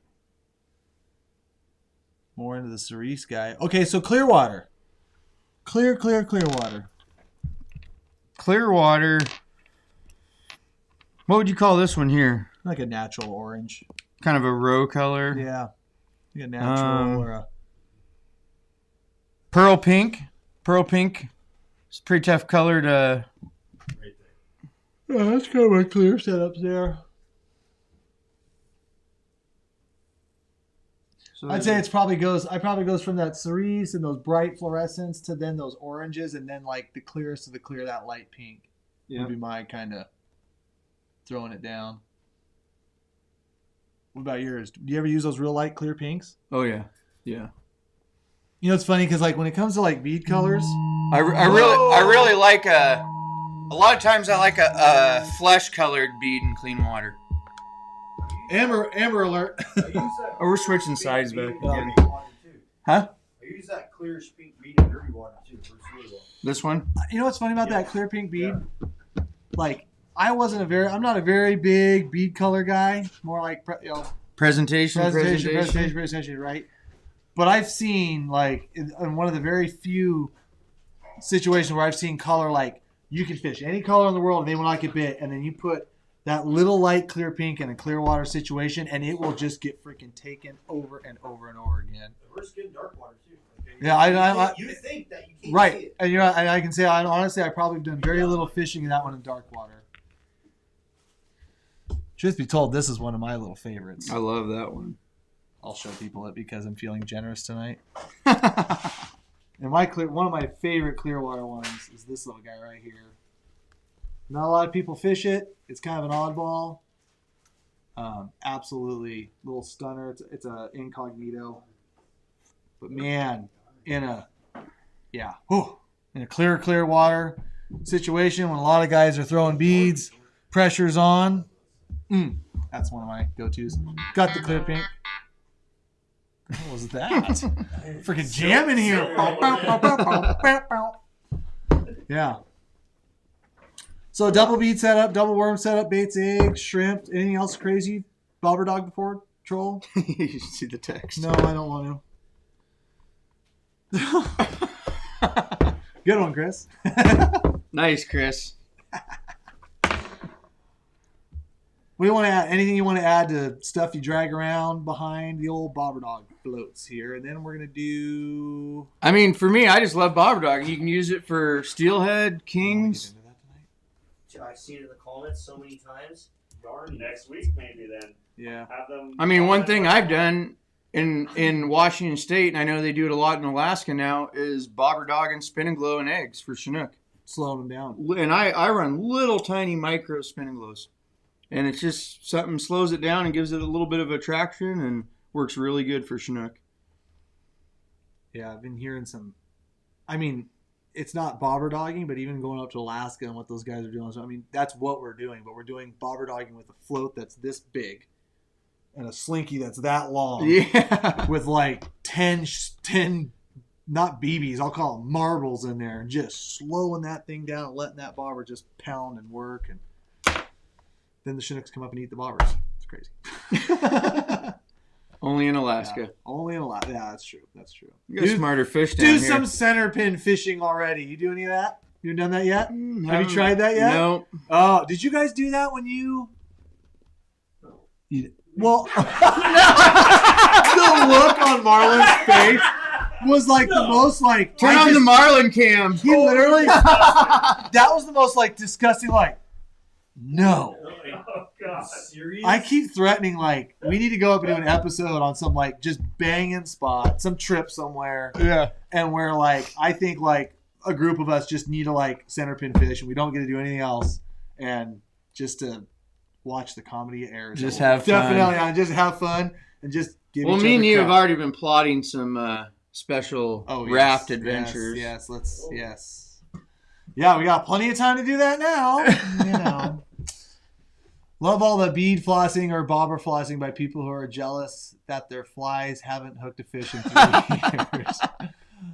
Well, I mean, after all, there is a study that did just come out talking about all those fly guys that are actually impacting steelhead even more, and their mortality rates are higher because of the length of the fight time. And now there's actually even another study that came out from Idaho Fish and Game that said that actually taking a fish out of the water for 60 seconds for a picture has zero effect on mortality, but fight time actually does. Really hurts the fly guys. It just came out. It's really kind of fun. I know. I really No think. way. I really think. Dude, I'm not kidding you. Crazy. Not kidding you. Idaho Fish and Game. No third-party science. You here, talking boys. a 20-minute fight on a 8-pound steelhead is bad on it? Yeah. They come in Well, like. hey, upside Where do you come up with Hey, this stuff, if we're Cameron? talking about conservation, hey, if we're talking about conservation, and then we need to do that, I think we need to look at gear types. Absolutely. And if the fight times are too long and the mortality rate is higher, And areas in the That's system, unfortunately areas where in we the have to system go. where those techniques are Where- effective. Yep, exactly. Spawning beds Spawning compared beds, to shallow water bucks, Oh my running God, streamers shut now. You are we all laugh. Like, I'm in. We all I'm laugh. We all laugh, but he's right. I'm only laughing. Yeah, pretty. Yeah. I was very intrigued. Let's it'll be good stuff. Move on. Yeah, moving on. But thank you, Idaho Fish and Game, for completing that study. I love Did it. he? Oh, I love it.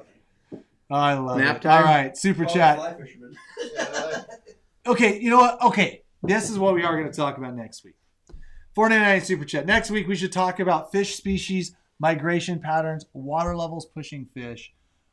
Kind of wanted to talk about it this week, but I actually wanted to go out and put some things together for that talk. What is that? Worth Crown HC. So we will talk about finding steelhead and hopefully even maybe some reading water. We just need to prepare some shots for you. That's on me. If it doesn't happen next week, you guys, rip me one. No That's what I'm excuses. working on.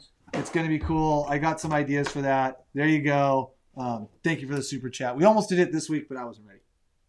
So finding Steelhead. You were on. Because we can pull up shots from the YouTube channel. Yeah, we've got greatest stuff. I just have to sort through it. It will be awesome. I'm going to pull up some clips and we're going to show you guys hopefully like where Steelhead are laying in some of these runs, and we kind of get a little more in depth on that. We really appreciate it. What's going on with the golden ticket? Says Freedom Adventures. We will be drawing, basically randomly selecting the winner this week, and then he'll find his golden ticket in the mail. He'll know soon. What we had to do, guys, because some of the stuff was being given away as gifts and then different stuff. Put it this way. Everybody who did the order got put into a hat, and they'll be getting sent that individual going ticket. So it's still out there, and it will be going out this week. Basically, every order in the month of December is getting selected by a randomized number. I'm going to film it all so everyone can see it happen. They can see the winner get picked. It's coming out soon in the next week. Yeah, if you guys couldn't hear, I don't know can they hear Marlon very well on that when he's talking. Depends. So if you couldn't hear that, guys, randomizer, it's going to be filmed, it's going to go out, it's going to be sent out. You guys will see it. Stay very, very tuned. For the golden ticket, it's a trip for one or two, or is it trip for two? Basically with us filming an Addicted Life at the old Travis Howard. Astoria. Travis Howard said he missed my last name. You want to? What's that? I lost it. Where? It was on both of them. Show me go. Thank you, Mark B. Fishy, for the $5 super chat. Leave a comment. Oh, wait, there's a comment under it. He said, real fast. Yeah. See the comment under that? Yeah. So I assume that must be it. OP bankers might like to hear about side planers and plugs. Mark, that is a great idea. And you know what they all should do? They all should go to all those. They should all go to those bars that are generally like really long and have steady current for doing the side planing. It's very conducive to that for the same, because we, don't want them fighting the fish too long. We really don't. So, Mark, that's a brilliant idea. They might want to learn some side planers from the bank. What about your rivers? Some of your rivers are bigger. Think you could get dirty doing that? He's got that look like. I've never caught. Have you ever used a side planer? Been a lot of years. They're effective. They're effective. I've never used one. Huh? Don't do bad. Just as my clothes That might be are kind off, of when I leave fun. the spot, just run that thing out and just leave. Then Well, I spent a lot of time plunking when I was younger, and definitely when the water gets lower and clearer, that side planer with a plug behind it, hands down, the spin and glow in the bait just turns off completely. When you got crystal clear water, put that side planer out and just kind of work it down through a hole like you're in a boat, and next thing you know, fish on. Wake them up. that's what I want to do. I even I've ran never them caught one. I've never that'd be on fun. that certain system we were talking about earlier. It's kind of a smaller river, and you can stand at a head of a run and just kind of feed a little. Yeah, well, no, I can see Maglet why. back. Yeah. Wham! Game over. That'd be a fun way to catch them, too. That'd be kind of. We need to do an episode, Isn't side that- planning episode. It was That'd be kind of fun. That'd be fun to film. that little Yeah, stretch right. that Jordan was throwing spoons in. That's a pretty fun little spot to back down a plug. I bet. A couple boulders in there that as soon as it gets around that boulder, it's just Ripville. Yes, please. Idaho does a damn good job on keeping big fish in their fisheries. Well, maybe they're not all tugging them on fly rods and killing them. Let's see here. Didn't go 20. Let's see here. All right, we got one more giveaway. What should the question be, Marlon? Put him on the spot. How often are these live chats? Oregon Diesel, they are pretty much every Wednesday. Sometimes we do some live fishing in the summertime. We'll go out and do that. But for the winter time, when it's dark out, we will be in studio talking fishing with you guys. How many people we got watching here, Clint? Every Wednesday at 6:30 p.m. Got almost 600 of you guys watching. Only like 7, but So we still got 600 of you guys. Let's go. I don't know if you. There's a question about tying an egg loop. I don't know if you guys have anything. Can you guys show us how to tie an egg loop? If you use any tutorial stuff. Kayla, we do have some tutorials, but you know what? I'm going to tie an egg loop, but first we're going to ask a question, and while we're getting those answers, we'll go to side cam, and I'll have that stuff ready to tie an egg loop for you real fast, because why not? But what's the question? How many people have already caught a fish, and you don't have to lie because you don't have to say yes, you did, or no, you didn't, but how many people have caught a fish in 2021? Yes or no? Go. Perfect. I love it. If you've caught a fish, and you know what I can honestly say? No, I haven't. Before you're getting ready to I have not caught one. Me? And it was steelhead. Right? Yeah, oh, absolutely. Oh, absolutely. We catch one tomorrow? I've seen this question 15 times. 15 times. Plus. What you got? They want to know if you guys have any trips and how they get a hold of you. So, best way to get a hold of Ryan is by contacting his awesome wife, Melissa, which is what I did. Which is what I did at Riverside Guide Service. Ryan McCon, Riverside Guide Service, Washington. You can message us on Facebook or give us a call. Lots of different ways. What's the best way to contact you for a trip? Best way, honestly, is call my wife, and I can give the number out. Yeah, you can give the number out. Click and put the number up on the screen. Give her a call at 253-397-7780, and she will get you scheduled in and let you know what's upcoming and all the good stuff and what you need to bring. Really helps me stay on top of the fish all the time, not having to deal with the scheduling. Right? Ooh, perfect. Okay, what was it? What's it again? 253 397 397 7780. Facebook. And like I said, guys, there's some episodes with you guys chasing coho and Summer Chinook on the Addicted Life Stew.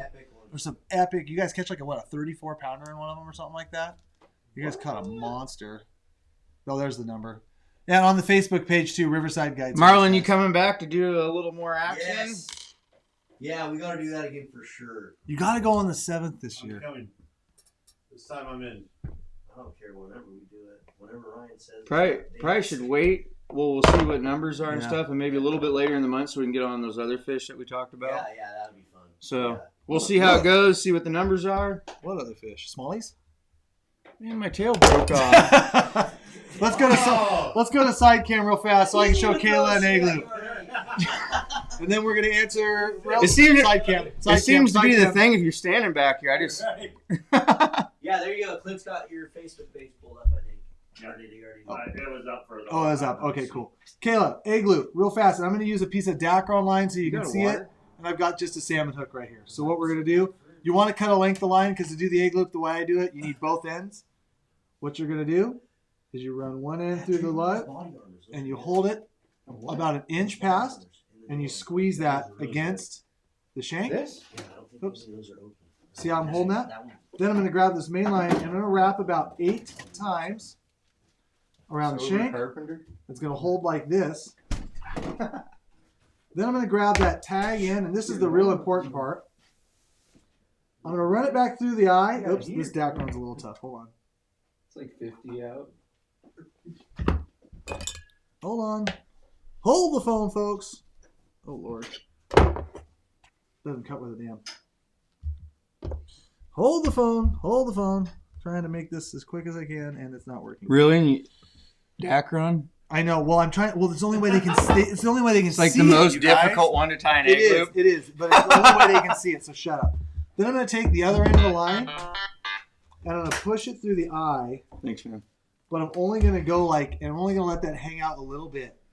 Then what I like to do is I like to squeeze everything together. Hold that line to where I'm just going to continue wrapping that lower eye over the top of that, or that lower line over the top of that 4 to 5 times.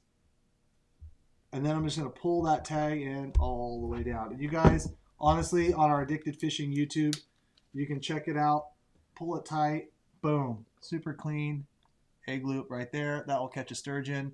Hopefully that helps. But like I said, on the Addicted Fishing YouTube channel, you can check it out. Clint, pick a winner. Yes or no answer? Another fillet away fish, Matt. Remember? Oh, yeah. I need some. I only got one. Oh, Lord. Let's get you some more. There's some over there. Yeah. Give me a winner here, guys. I got you. We appreciate half my fillet table. I'm doing I'm sturgeon. glad It's these like, guys are having this awesome conversation over here. I'm trying to wrap this thing up, but whatever. What are you saying? There you go. Jesse Price. Unfortunately, nope. He has not caught a fish this year. You got a lot of time left. I think you got like 359 days left. Caught COVID, but So- not a fish. Got COVID, but not a fish. Oh. Well, William, I hope everything works out for you there.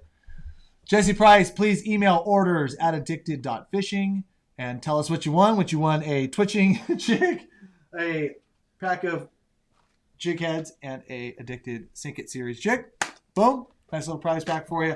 Email orders@addicted.fishing, you guys.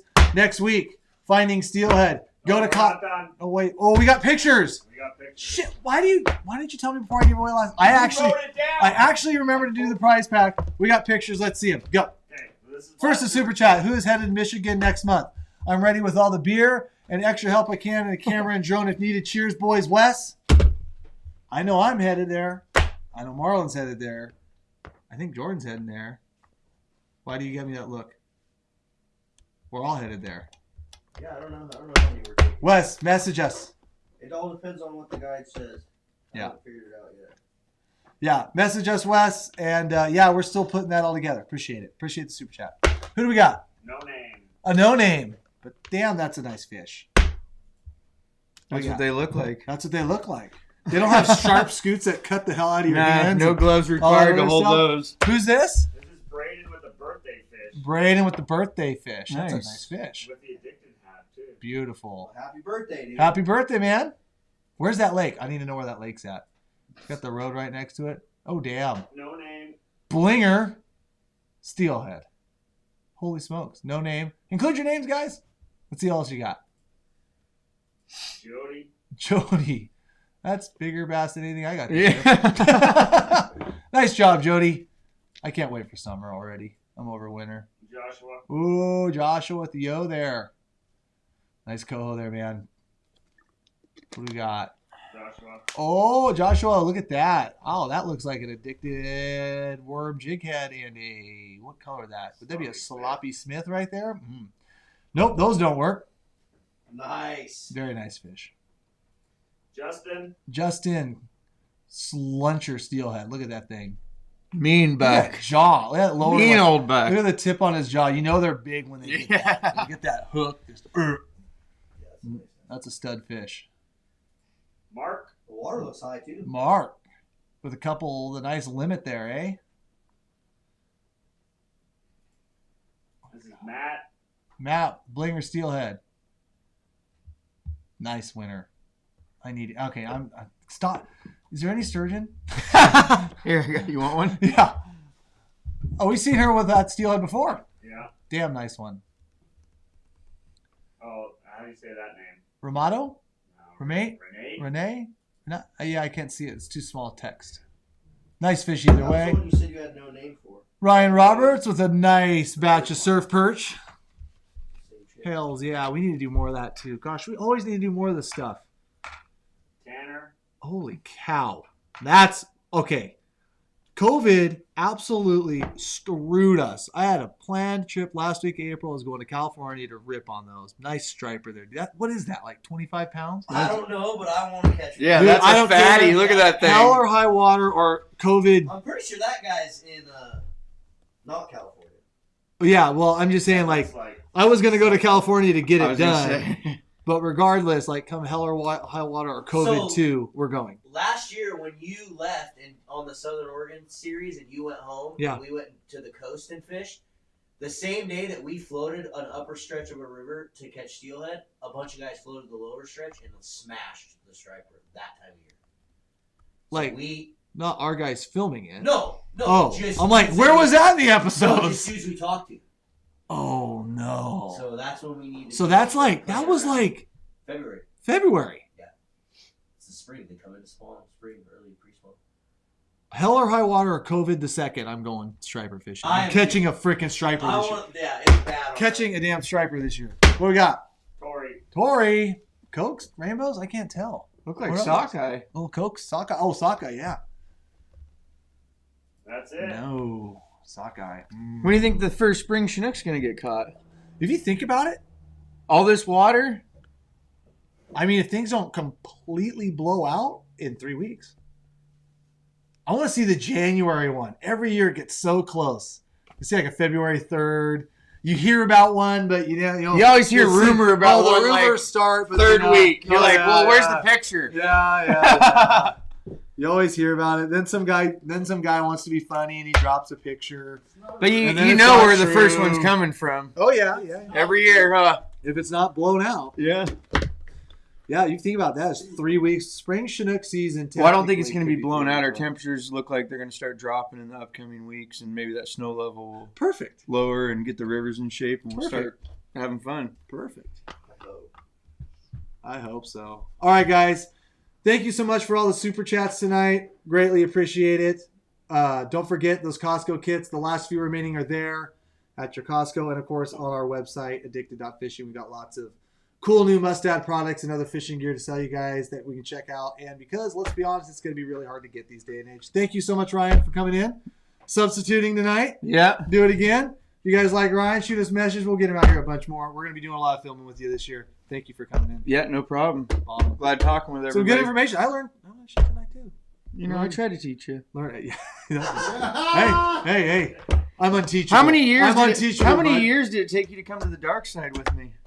To the dark side? You mean on the Doggin? Or wait, Down Lower Columbia. How many years did it take you to come to the dark side? Oh, yeah. You're The talking dark about side. The dark side. The dark The side. darkest of the dark. Without. You mean the side that I don't clean all the herring scales out of my boat every day? I did it this year, and all I will say is you were right. It only took him 2 years. It only took him 2 years. But he's good. Yeah. Slow learner. Okay, we're not saying that one. Good night, everybody. Thanks for tuning in. Stay safe. See you next week.